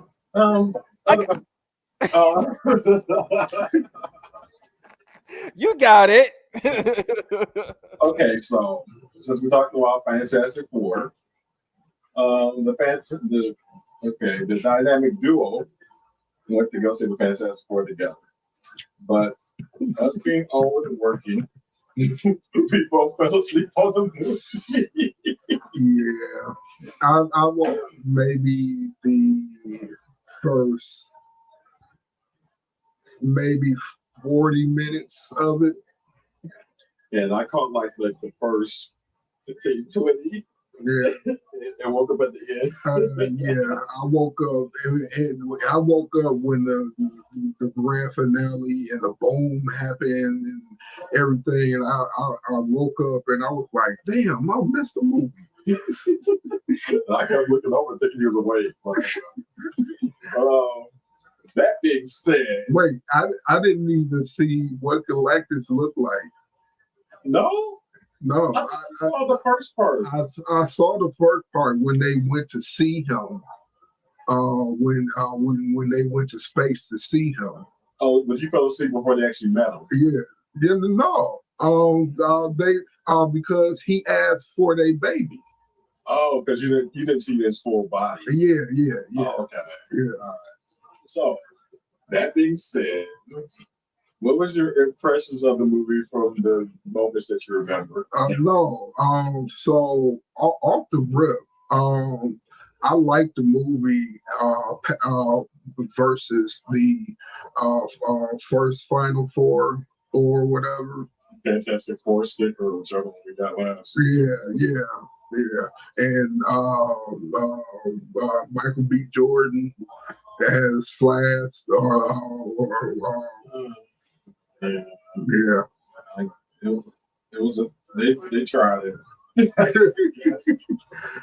I mean, let's just not even talk about that one. Yeah. That was a whole abortion in itself. How did you feel about the setting of it, like the whole layout of the show, how it began? How did that feel? So I feel like it was what you said it was. it was given the old feel. I know that the Fantastic Four, old strip or whatever, I'm not new to, or I am new to it or whatever, but I was seeing that it was giving them old feels. Him in the classroom, writing all the way, down, you know what I'm saying? So yeah, it was giving the old feels. Although now that we're talking and everybody's back, I don't know why we didn't just have Devon play the trailer and then go to the bathroom. You said what now? You should have just played the trailer while you went to the bathroom. That was my, you know what? I did do that backwards. That was actually my original idea. I'm sorry.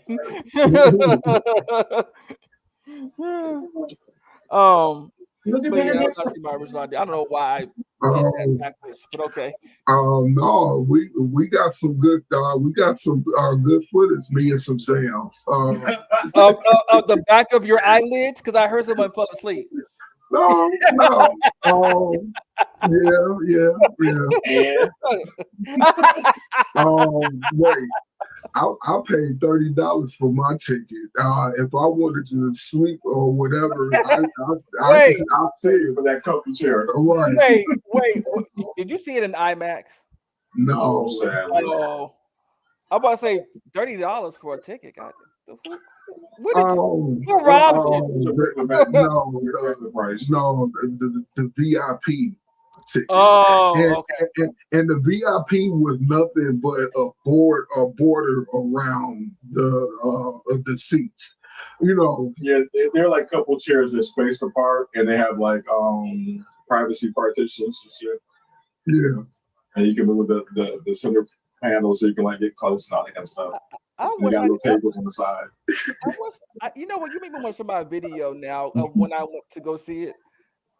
Because I went to the MCU. Oh, you got the No, I do not have the bucket. You know what? She looks better as a Silver Surfer right here. You said what? I said this Silver Surfer looks better. Y'all horrible. But yeah, I went to the I went to the MCU ATL event. I missed ours. I want to go. And I actually did end up winning so they had first they had trivia, then they had us play a game of guess the musical score. And when I tell you that I do not know a lot of MCU music scores. It was a lot of shot in the dark.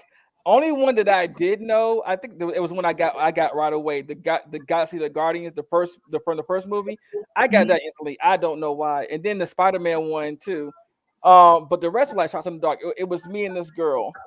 But I did win. And here's my little trophy. I get right. And I actually got a gift card to a place called Plastic Collectibles. I got $50. It's a place where they do Funko Pops and figurines and stuff. So if y'all see me next week with a bunch of Funko Pops like this, I spent the gift card. Wait. Your paycheck. Wait. It's not sweet. It's $50. That Funko Pop could be $50. Right. You're right. Unless you but if they may have some that's like $10 because they do have some that are under $10. Oh yeah. So you never know. I mean, it depends. But yeah, the event was fun, and everything. I had a good time, and people in cosplay. Oh, it was so much fun. But as y'all were saying, yeah, I need you to run that shirt. Which one? Which shirt? Mm-hmm. Take it off. Take it off. Take it off. I'm not gonna do that. Also, I've been trying to find me a Fantastic Four outfit. I need the fit. I'm telling you, like the one where the dude was like Dr. Doom, but I was like, that's dope. I like that. Run me that. Yes, definitely run me that helmet. The Dr. Doom mask. But so I'm gonna ask everybody, like, do you have a favorite scene from this movie? I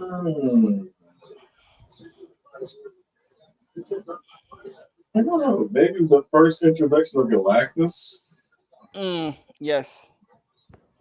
Because I'm so sorry. I'm a big Galactus fan. So. Me too. Hey. Yeah. When they went to space to see him. Yeah. Yes. Oh, I couldn't see him. I could see him, but consider what we've seen of him before. Even if they left it at that, I would have been just getting his fucking ass. Okay, because look, when I first saw him, I was just like, oh, I got chills, like literal chills, and it was so ominous. It was ominous as fuck. I was just like, oh, and I was just like, if we go see it at IMAX, you paying for it. No, we're just gonna spend the TV. But I don't know, because just from the initial viewing of it, I was so on my feels. Like I don't think anybody caught me, but I actually kind of tearing up a little bit. You did what? Started tearing up a little bit. Oh, I understand why. It's like, and I had a lot of criticism of the casting before this began, but this is the most I've seen of any other alternate media. Yes, the chemistry. The chemistry was great. Yeah, yeah. I saw that in the first maybe 40 minutes or whatever. Yeah. And with the exception of Pedro, whatever his name. Pedro Pascal. I appreciate that everybody at least tried to look like their role. I kind of wish Pedro had dyed his hair brown and then, got the like sugar and cinnamon look. But he grew on it. I have to admit. I mean, him and the porn stash. Well, it was the 60s. Well, it was the 60s. Well, at the 60s era. So yeah, the porn stash was a big thing. Right. It was intrinsically the Fantastic Four that I grew up with, from the comic books and the cartoon, the original cartoon that you missed, by the way. But I got the feel of the comic that I grew up with on top of the feel of the cartoon that I grew up with, and all at once with Herbie. Yeah. And, speaking of Herbie. Oh, wait, that's not the one. I got a one with. Wait, did I show the one with Herbie? The little popcorn tin Herbie. They had somebody bought the popcorn tin Herbie there. Hold on. Yeah, they got the car, they got Herbie, and they got Galactus. The design of the fantastic car is stellar. Oh my god! Yes, love it.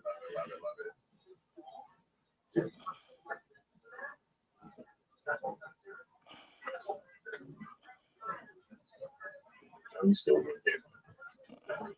But yeah, I love the designs of the world that they showed us. I don't know if they showed us a little bit more, but they didn't take anything from the comics as far as the look. They just totally were inspired on their own thing, and it did just work. I mean, they created their own little universe in itself, and I don't know. It kind of sucks that you're not going to see any more of it. Yeah, it does suck.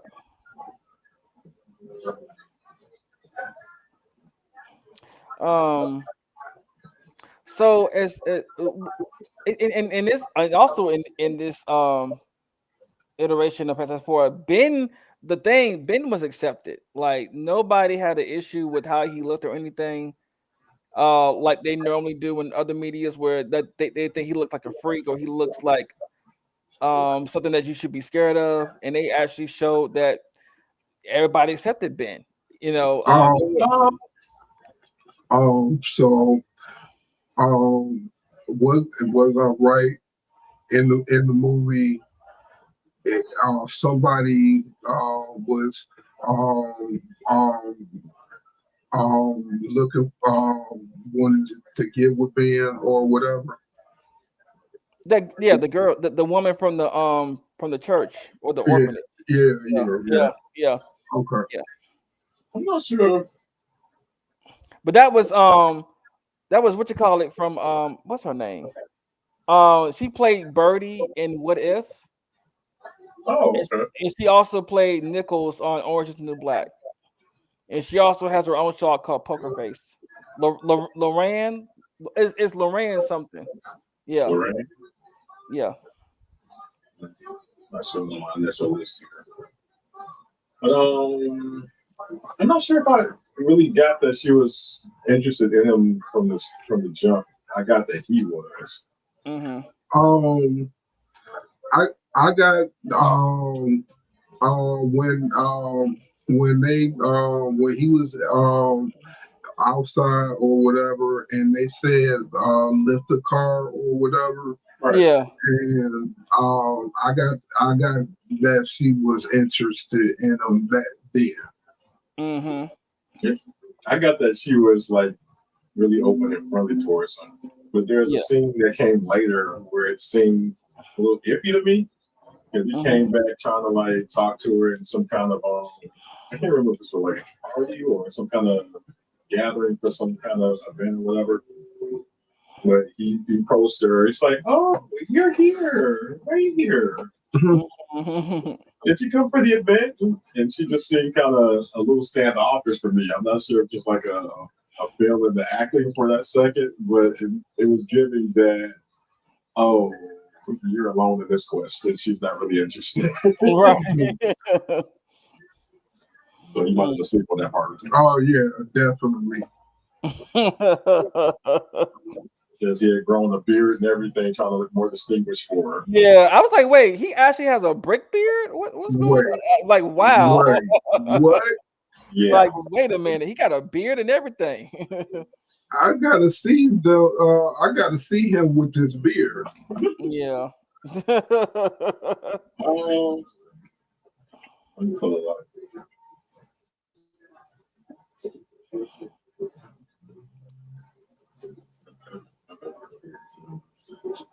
And and the banter between Johnny and Ben was spot on. It was very cute.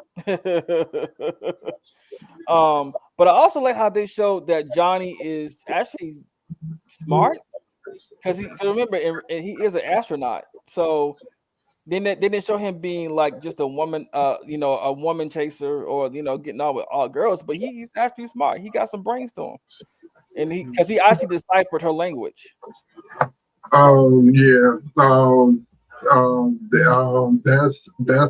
he made that joke and said, it's a hot girl. Hot. Yeah, she's a hot. It was a hot girl. Yeah. They were like, yeah, she. What did she tell? What did she say to you? I don't know, but it was. Yeah. Maybe she said I'm cute or something. I don't know.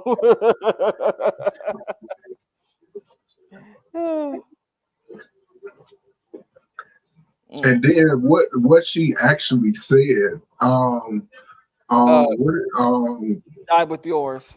Yeah, die with yours. Damn, that's fucked up. Yeah, I was like, well, it's not what he thought it was. It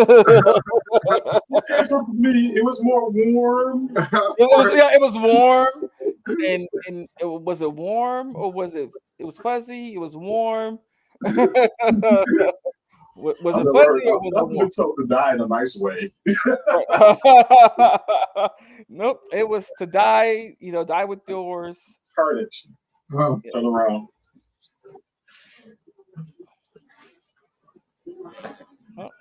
oh God. What? Wow. I'm looking at Ben with the beard. Oh. I was trying to figure out to make a screenshot of this. Oh well, I'll figure it out. I'll share it later. Hey, he kind of hot. Look. I ain't gonna lie. Look, because you know what? I remember that joke that they made in what was it? Rise of Silver Serpent when Johnny said, "How do you and Alicia do what you do?" They were like, "None of your business." Well, I just don't want to wake up and one day and Rita she died in an avalanche. I was. I'm trying not to go somewhere with this joke. Just stop, please. Before I'm trying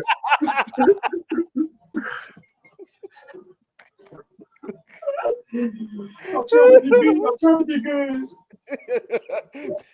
But the desire to be bad is sitting right there. It's like it's right there. It's right there. Oh. I was done with Chris You gonna get Evans. this joke later, though. You said what? You gonna get this joke later, though. But yeah, that was hilarious. I was like, how do? But Ben, I mean, he had that. I'm pretty sure there's somebody out there that has a kink for Ben Grimm. The thing, there's a kink for. I'm pretty sure somebody has thought of some kinks with Ben Grimm. I'm just saying, this in this world, somebody has.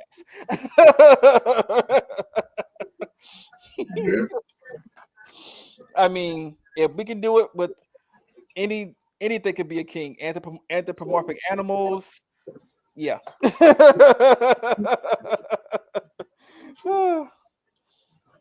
But anyway, So, are we done justifying your kinks? yeah, we are. Those are not. Liar. Shut up.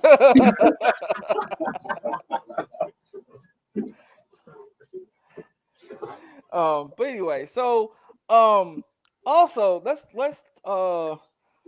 we would also remember there was also we can't forget about the first villain we saw, Mole Man, aka That was so freaking awesome. Yes, the it was. recreation of the very first issue of Fantastic Four. Mm-hmm. And I felt that was a missed moment in the trash version of FF that we didn't get a Mole Man. But we got Mole Man on top of it being played by Paul Walter Hauser. Yep. So I think a lot of us fell in love with him off of what's that show? Cobra Kai. Cobra Kai. There you go. Yeah, he was Stingray. I was like, oh wait, that's Stingray. I love seeing him in that role because I'm going to see Mo Man anyway, and I had no idea it would be a cute Mo Man. Mm-hmm. Yeah, exactly. It's like, oh well. Yeah, I hope we get to see more of him. Yeah, I hope so too. Because he did become. It's funny how they made what was it Subterranea its own nation. It is actually. Yeah. But the way they fleshed it out for the real world version of the FF, I thought was very well received and done. Yeah.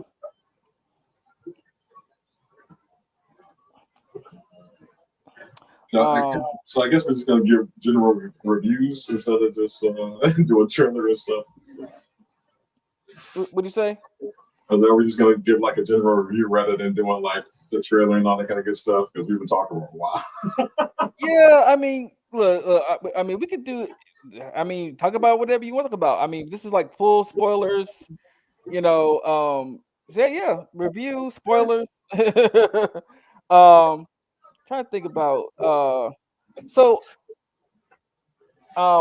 do love the fact that I also do love the fact that they actually showed Sue and Reed, talking things out like a married couple and deciding what to do with about the Galactus situation, and him wanting Franklin Richards. But first, let's back up, because when Charlotte Ball showed up and said, "I herald his beginning, I herald your end, I herald Galactus," and Johnny chased after her and everything, and they started tracking where she's been in all the destroyed planets and everything, and then they decided, well, we're gonna go into space and we're gonna go talk to this Galactus, because Charlotte Ball made it world known that he is a devourer. He will destroy your world to satisfy his hunger, basically. And so they went and followed her to wherever his ship was, which I'm well, when they got there, it was literally destroying a planet, and they thought that they were not going to be seen by Galactus, because he's like, well, Sue, make us invisible. Nah, y'all got seen. Y'all got caught in that tractor beam. Bars. Like, yeah, y'all got caught. But when they went in there and she was pregnant with Franklin, first of all, the fact that you went pregnant was her eating herself. Huh? Yeah. Pregnant herself. Yeah. It must be nice to be a superhero. Right. And then, well, okay, two things could have happened. Like the reason so damn smart that he had that soft, or she could just use her force fields to like protect the baby regardless. I guess there's also that. Oh well, he was protected, but she still went pregnant. Yeah, she's badass. Yeah. Oh yeah, and Sue was the MVP of the movie. Let's not discourage that, because Sue was doing what Sue Richards does. Okay, the Invisible Woman. I heard Franklin was the MVP of the movie because, in a way, he brought up the very ending though. Yeah. Okay. But she was doing her. She was doing the superhero thing and the mom thing, because Galactus scanned the baby. It was like, that baby right there, he is my salvation. Basically, he's the one that can take this hunger away from me. And they didn't understand that what their baby was. They just thought that, because at first Reed was like nervous that the baby, something was wrong with the baby, because they were like, well, I have powers, you have powers, the baby's going to have powers. So did he actually scan it, or it was? Yes. Okay. He scanned the ship, and he scanned them, and then he focused on the baby. Franklin was like, yeah, Franklin, yeah. Did you mean to recheck to see if the baby have powers? Huh? Did you mean to recheck to see if the baby have powers? No. Did Galactus do a scan and was like, oh, that baby? You know what I'm saying? Yeah. He did. Okay. Yeah, I guess you would see during that scene. No. I don't know what I was doing, but I was away. I was looking at something on the screen. But yeah. Yeah, and I wish we had an actual video to show. We probably will in the next couple of weeks of Galactus actually speaking, because Ralph Ineson did a good job as that voice matched Galactus for me. I was just like, oh, this is what you sound like as Galactus. Okay, but if y'all ever heard him in anything else, he has that kind of voice that is very profound and also demanding at the same time. It's like, oh, okay. Sure. Like, I'm pretty sure he turns some women, he's made some women wet and some men from his voice.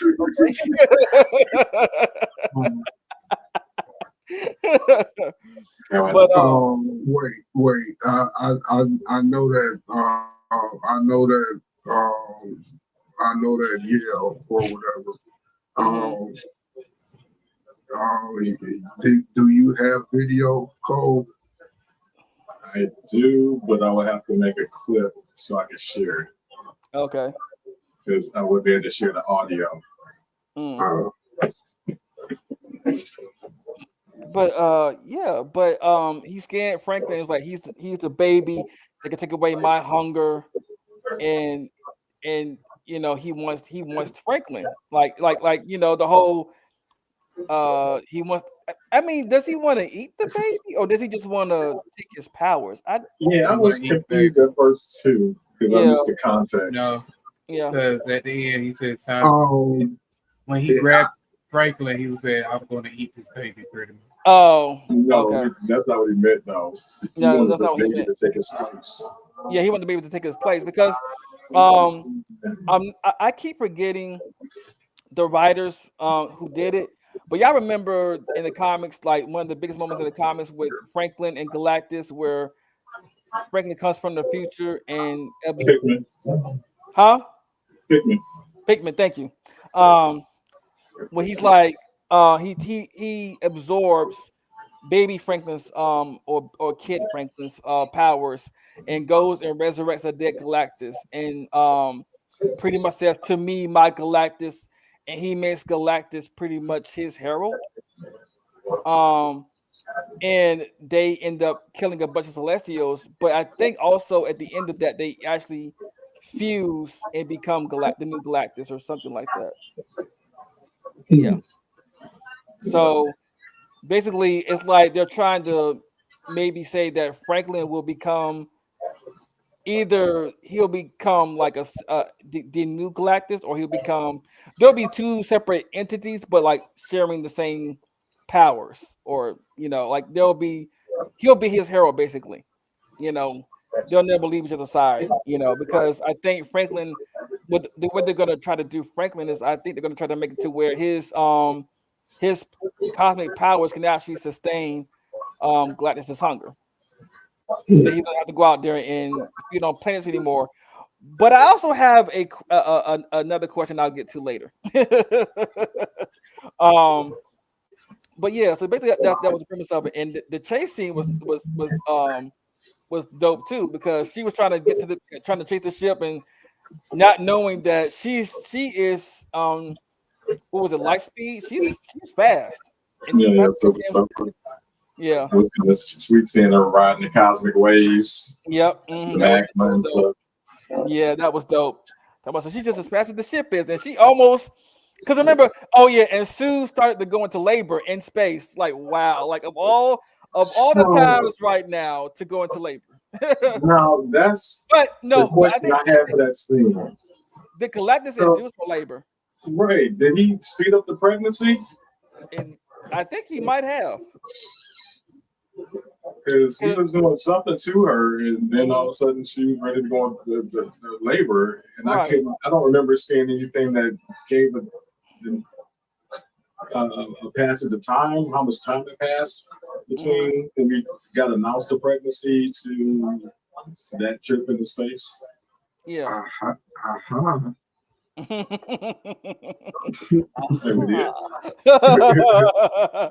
But yeah, he induced her labor, and are you really the father, Reed? And she was about to have the baby, and while they're being chased, she's going into labor.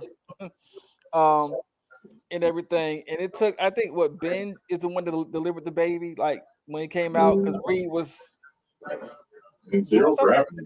Yeah, and in zero gravity. So strong mama. That was a strong mama moment for real. Like all that going on.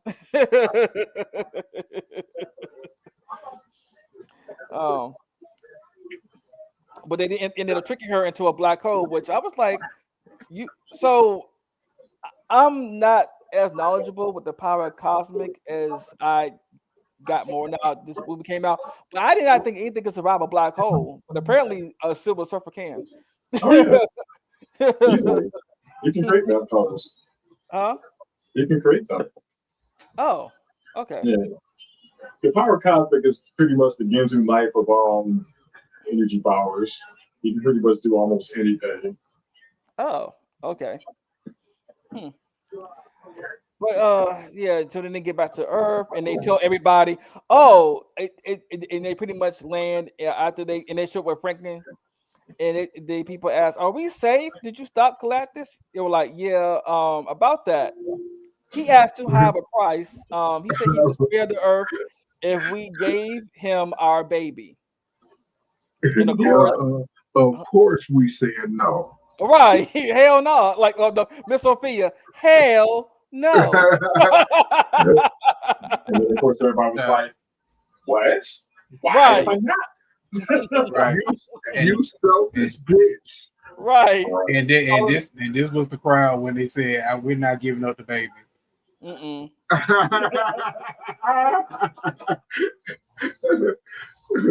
So myself, well, if you just give him the baby, he won't kill us. And everybody was against them, and there was mobs outside protesting. Look, and everything. I agree. I'm sorry, I agree with the crowd. You gonna get that baby up here? Damn. And this was that Reed is probably a Capricorn like me. Because I was sitting there like, I get what should be right ethically and by the statistics, but it's not right on this side. But he made the mistake of thinking out loud, like I do on occasion. Like, what if we did give up the baby? And Sue was looking at him like, nigga, what?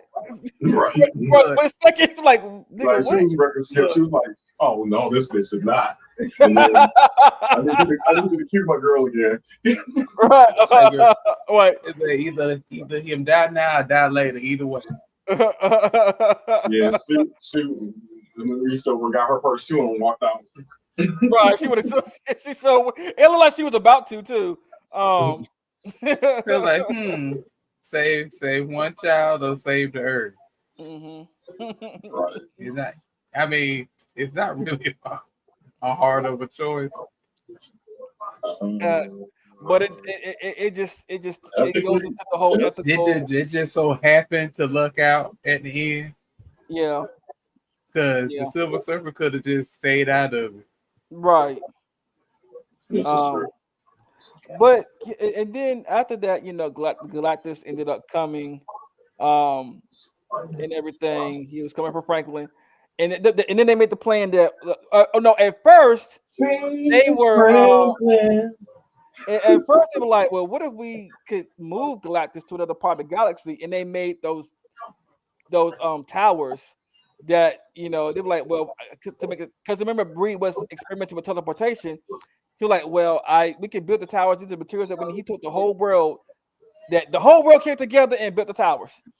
He's like, but I don't have enough juice. I need everybody to do like a worldwide blackout to where everybody turns off everything, so we can have enough juice to move. Was it move the Earth? Was it move the Earth or move? It was move the Earth. Yeah, move the planet. Yeah. Yeah. And then they was about to do it until Shalabal showed up on her board and said, "Nope, it's to start destroying." No ma'am, bow. No ma'am, bow. Right.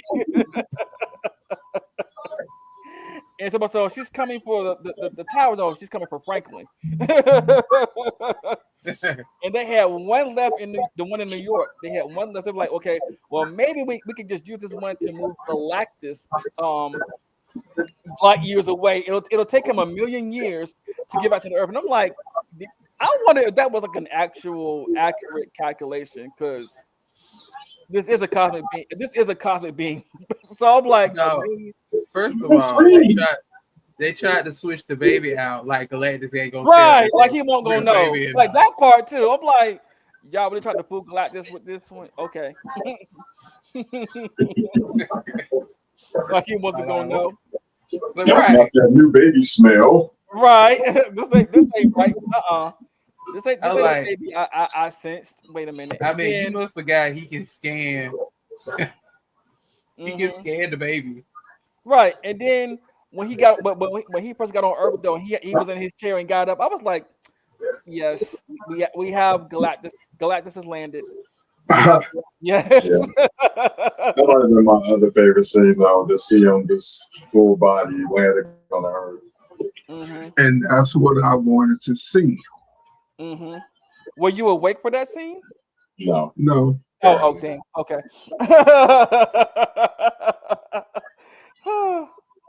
But yeah. But that was awesome too. I mean, and the fact that he went down and came and he was like a kaiju in the water and going through. So it's like, yes, we finally got an accurate Galactus. And we finally got a Sue Storm that didn't faint. She came close. No. Wait. Did Jessica Alba faint? Yes, she did. She fainted in the first one. She did when she was fighting Doom. She fainted moving a car. Wait, did she? Just the car. Just the car? That don't make sense. She was moving something. It was nothing big. It was no. I remember her fainting when she fought Doom. I remember her fainting when she moved that Ferris wheel. Trying to get that Ferris wheel together. Yeah. Are you confusing Sue with Jean? Either way, after one use, they fall to the floor. So yeah, at least this Sue, she had a good reason to faint. Right, she was trying to. Yeah, we'll get to that later. The galactic being trying to get right. the teleporter. Big ass motherfucker.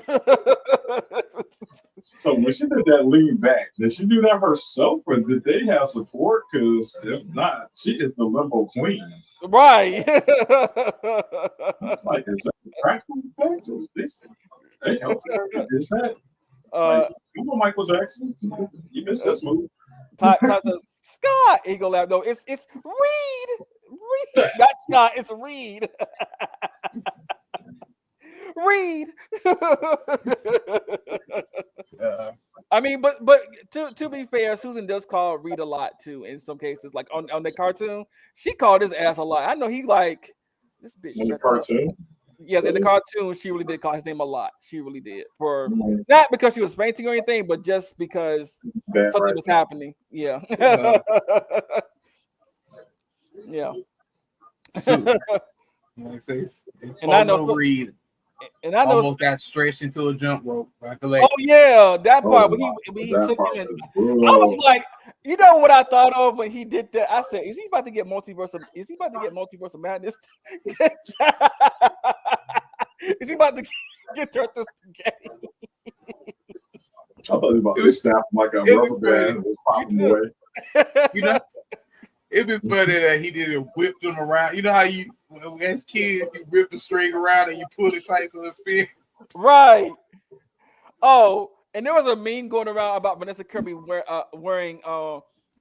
Fantastic because she had on a stringy dress, and somebody said she wore just to the red carpet. I was like, y'all horrible people. The Reed Richards are going. Now that is funny though. Right. We need to make that into a Met Gala look one year. Right. The Reed Richards are going through. Reed Richards. Look. One guy's head popped by a witch, and the other one getting turned into a jump rope.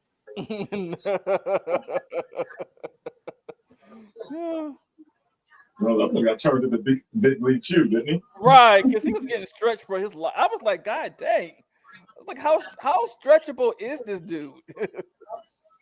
But you know, it's so funny. Like, you know what? We gonna save this money of him stretching to the very end. Mm-hmm. he didn't stretch. I mean, he didn't stretch that much. He did it enough to know that he's stretchable, but not like when he was fighting Galactus.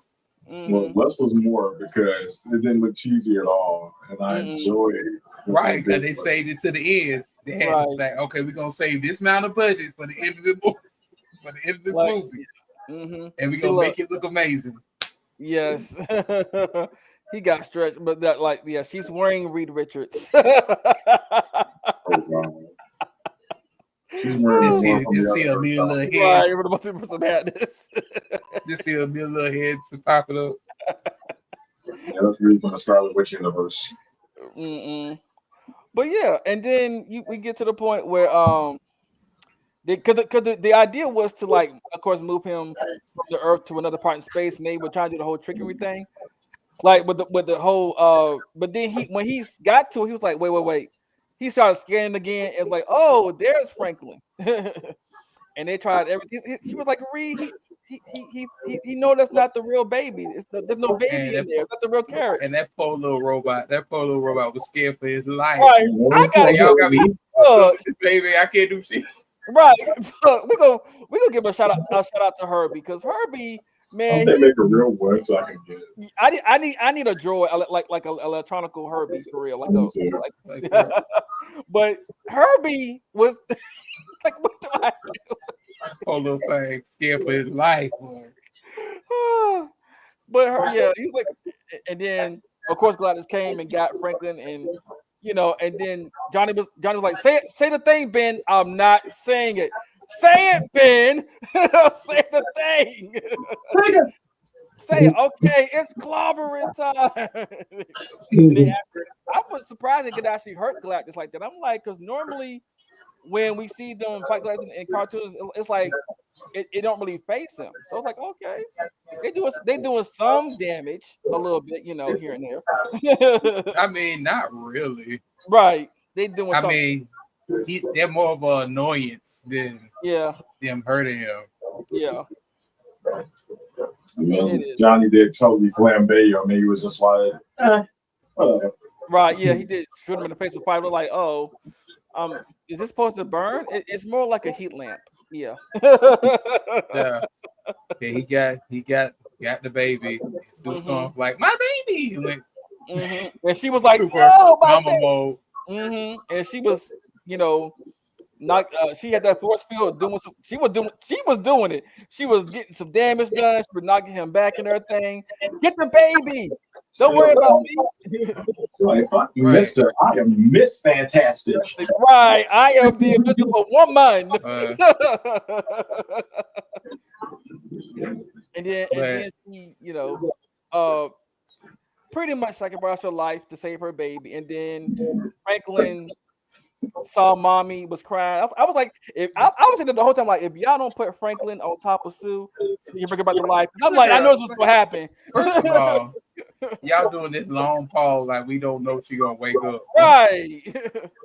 Like, we got movies to make. Of course, she ain't dead. I'm like, if you don't put that baby on his mama so he can heal her, for God's sake. Like, y'all heard this up. Right. But let's go back a little bit, because they, like I said before, they really won by luck. Because the Silver Servant said, well, it's what it is. Because what you call it was going towards, I think it was Johnny, who was about to sacrifice himself. He was going to try to push Galactus through the portal and say, well, tell Franklin Uncle Johnny loves him or something like that. And then Shala Ball came in and knocked him out the way, and then she was like, well, it's gonna be my sacrifice. I can survive in space. You can't. Move, bitch. Bam, move, bitch. You forgot Johnny's real moment where he went to Shala Bell after discovering her language. Oh yeah, He brings them to her. Yep. And he played back the greatest hits of all the planets left behind, where all the people cried for her mercy and help, even though she did the same thing, trying to save her own child in the very beginning before she became. I like her back. I like that they gave her that backstory. Right. I'm like, yeah, y'all gave her some backstory. I'm glad. I mean, she did, but she's still a piece of shit. And isn't Shala Ball supposed to be the wife of Norrin Rad? Right. That's why I was hoping it would have been Norrin that we saw instead of seeing that child I've never known about. Yeah. But like I said, even though, backstory, she's still a piece of shit. I mean. Yeah, to take it back from the top of the show. Yes. I mean, but at least she did what she's supposed. At least she did. At least, but you still shit. At least she did what she's supposed to do. She sacrificed herself. Oh yeah. Sacrifice in quotation. Yeah, she did. And then but was it snowfall? How did snowfall? Was it snow? No, snow was earlier when they was outside with Franklin, and people and black folks in the theater or some people feel like he ain't got no shoes on, he got no coat on. They got him out here in the snow with nothing on, no coat, I mean, no hat. He's still a child. He's still a child, bitch. Right. Look at her walking. Feet are like.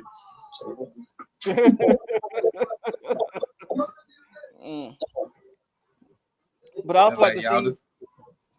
Go ahead, James. Oh, I'm about to say y'all the smartest people, but y'all got this child out here catching the cold. So right, right.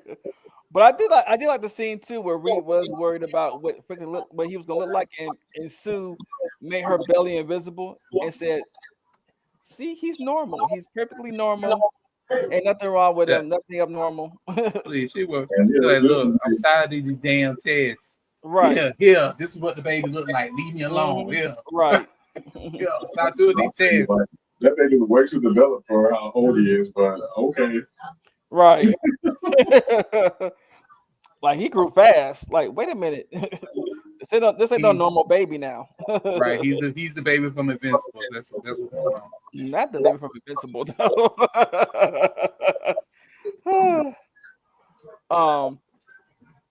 But yeah, and then of course we had the ending scene where they wanted to 4 years later.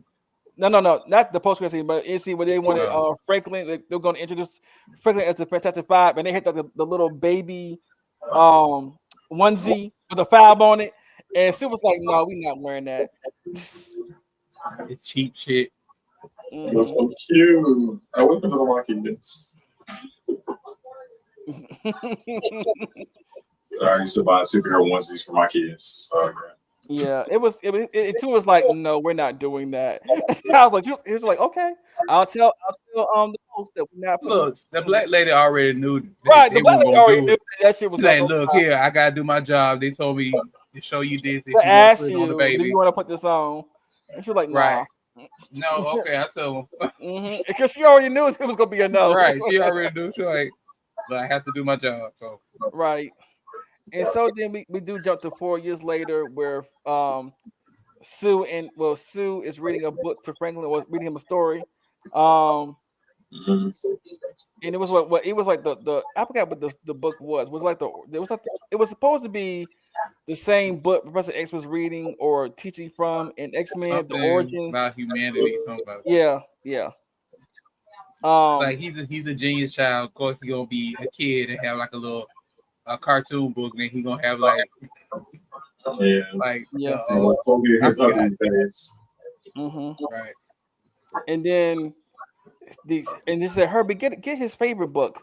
No, and then she brought him some other. I forgot what the other book was, but then the next thing you know, she hears something, and you see her make a force field, and then we turn around and it's Franklin with Dr. Doom, and his hand on his Dr. Doom is holding his helmet, and Franklin's hand is on his face.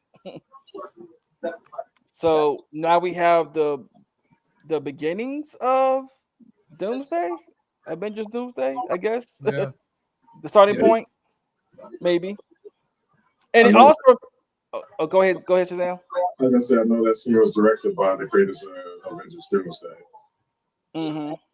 So I don't know exactly if it's the beginning or some other point in time for that story, but obviously an allusion to it. Yeah. Cause I think they said that this Doom can actually travel to different universes, either with technology or magic or both. Yeah, because I guess in this timeline, instead of going through the origin story, it's like a couple of years later where everybody knows him now. Mm-hmm. So yeah, because remember in that one scene we saw the empty Latveria chair. Mm-hmm. And we were like, "Oh, he's already been developed too," because we saw the Latveria chair. Yeah, this been like years later. This is not like them going to space and getting radiation. Like this is like years after, because they're famous. People know them now. They know their powers and all that. So it's not surprising that they jump into that. Yeah. We may not even know if that's the actual Dr. Doom from that world. Right. That's what I'm. Right. That could be Tony. Or Tony. Right. Oh, this is not the evil Iron Man.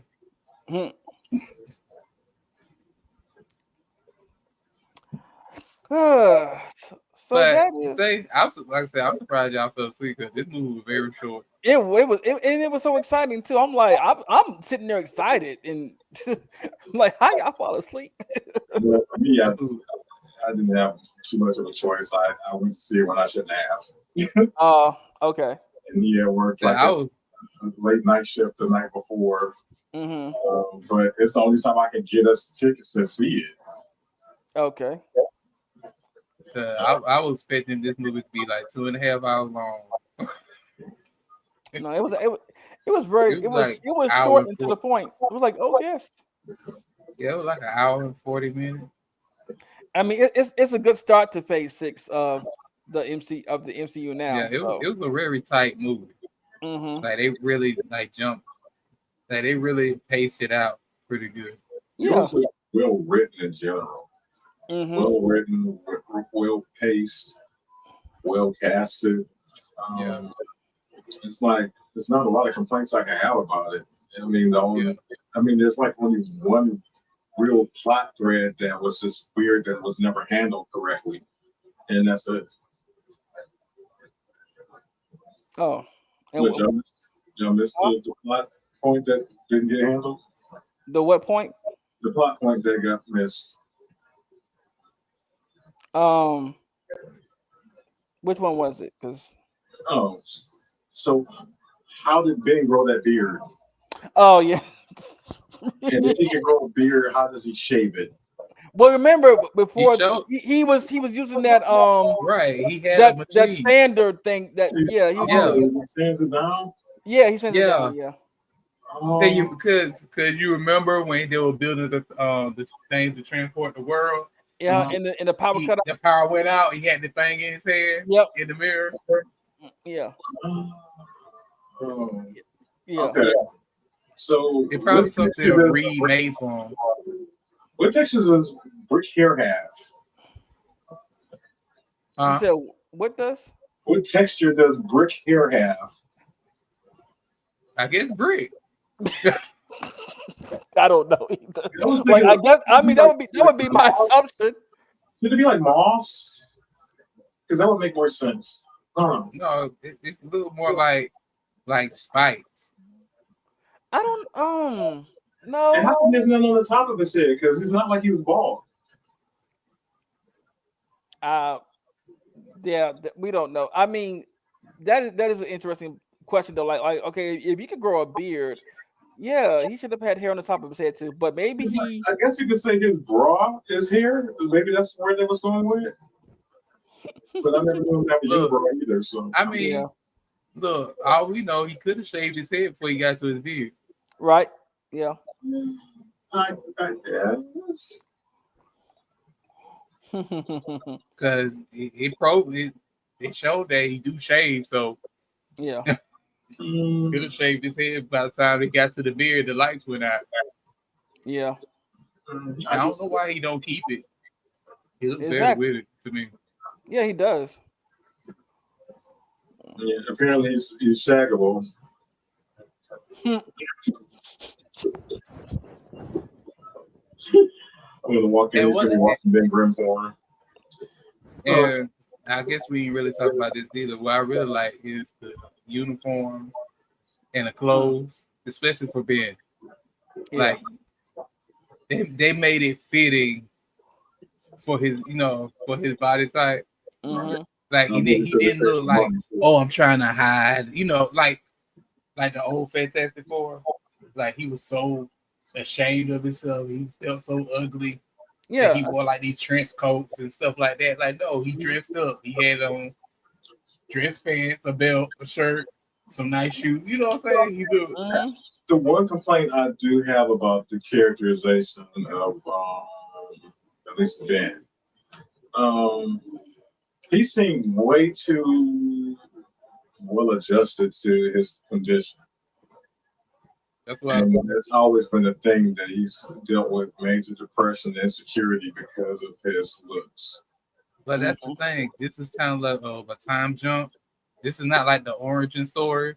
So he had time to get used to what his body is now. That's the thing. And I kind of like it because nobody like, okay, we get it. Like I kind of like him. Be like, okay, I'm used to it. I got to get used to it. So I'm gonna be happy and enjoy my life. I kind of like that. It's something new. That's not been been. Right. He's the original Fantastic Four. Over a period of time, but it's always come to the forefront eventually, especially over. I mean, like I say, this is just the first movie. Maybe in the second movie, like when he's going out with somebody, like the insecurities probably come out then. Yeah, that's what I was saying. I was thinking that too, but then we had a few time jumps. So you think you would have seen some inkling of that, or just like he was kind of looking at a woman throughout the movie. They ain't really get a story behind it, but there was a woman he was kind of into with it when he was lifting the car for the kids. Mm-hmm. Yeah. Okay. So maybe something with that. Yeah, it just seemed like they had moments where they could have like gave us a little peek of that, just give us some more facets. Yeah, but I think they were going more for like the family friendly vibe. So I think him dealing with that, if they would have kind of messed that up. Like they were trying to give it more of a happy-go-lucky vibe. Yeah, I kind of like it. Heavy-handed with it because I have like the same critique for all of them. To be honest, they showed us just enough to give us a clue to what their basic personalities are. That's just the one thing about Ben we didn't really see though. Like they could have just had him look at a mirror right quick and look back at some scene and just gave us just like a little hint, but we didn't get that. Well, like I said, Johnny Storm isn't the same either. Yeah, like I said, they kind of soft pedaled it, but we still got clues of who they really are, what they're like with each other. Yeah. Because because we know Johnny lives for tormenting Ben. As much as he can. That's how in depth they get. You said what now? Yeah. I mean, what'd you say? I said they showed a little bit of that, but just not how in depth or how hard. Oh yeah, not yet. Yeah.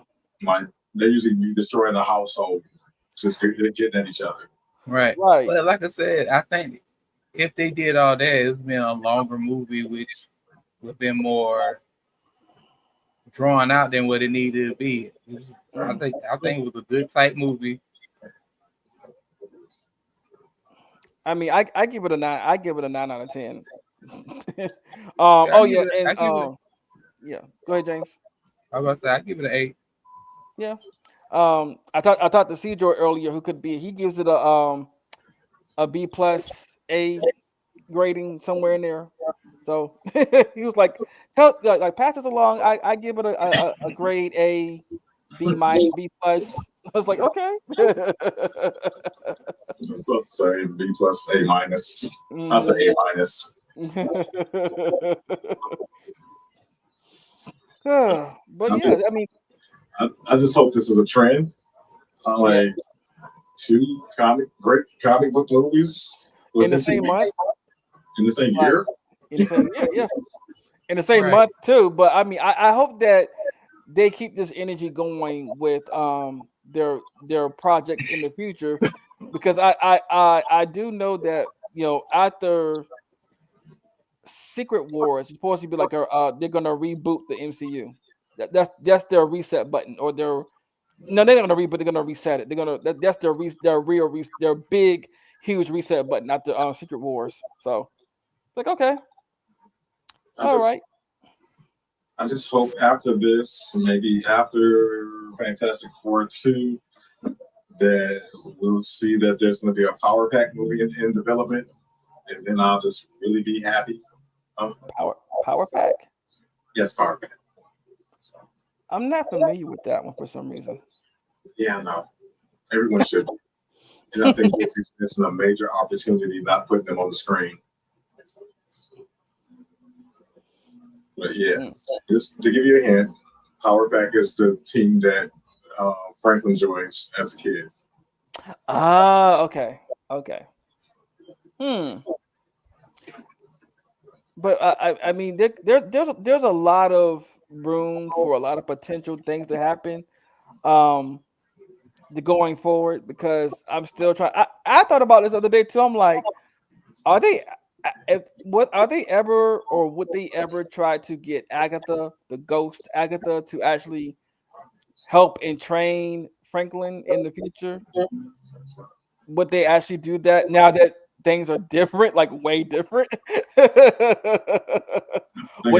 That didn't have all these properties ahead of time because there's so many relationships and different interactions that are just screwed up now because of that. Yeah. And would they actually put Franklin, if somehow Franklin aged himself up, because he's already 4 years old, but I'm pretty sure he can also age himself up, would they put him on the champions? No. There's Probably. just Okay. Any interaction with those characters at all. Mm-hmm. So I thought that would be a thing. Sorry, not to spoil any hopes and dreams. Okay. Well, I guess we're about to end this, wrap things up today. But yes, go see Fantastic Four if you have not already. But I'm pretty sure if you stuck around this long, you have, because we did a lot of spoilers. But if you want to go see it again, because I'm thinking about going seeing it again. It is that good of a movie to me. I didn't get to show this today, but we do have a first look at the animation for Avatar: The Seven Havens. This is the next Avatar after Korra. We'll get into that next week. Yeah, people are either for or against this animation style because it's 2D, 3D animation, and it's looking a little odd for it to be this far in the Avatar universe, but it's a little too Disney. Wow. Well, that's actually kind of, I couldn't find a name for it, but that's actually kind of, yeah. No, it give me more PBS. Yeah, just a lot of the cartoons I grew up with from Disney as a kid. Mm-hmm. Give me PBS cartoons. But and then the fact someone has said we're getting a melanated Avatar. I'm like, Korra was melanated. The Water Tribe is melanated. What are you talking about? And also, yeah, people don't pay attention. And also, this is supposed to be twin avatars too, so we'll see how that works out. But yeah, we'll get into all that next week with some more details and everything about what's going on. And hopefully we'll be able to talk about Sandman season 2. Hopefully, because the season finale, it wasn't lackluster. What's the word I'm looking for? Like, it was. How can I put it? It was nice. It was. I know I'm thinking of a different word, but it was nice. It wasn't something to be upset about or mad about. It just had a nice. It had a nice ending. It was nice. It was satisfying. That's what I'm looking for. It was satisfying. Yeah. Like, I wasn't mad at it. I was like, oh, okay. It was satisfying. So it sounds like it is course corrected for their ending the show. Yeah. Yeah. Like, if they wanted to make a spinoff or even another series, could. I'll say that much. They could. All right. But we can get out of here now. We will talk to y'all next week. Same bat time, same bat channel. See y'all later.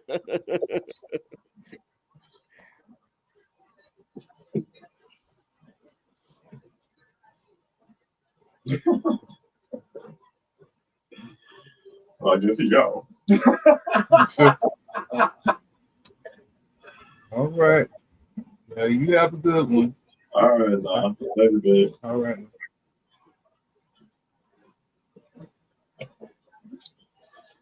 Oh,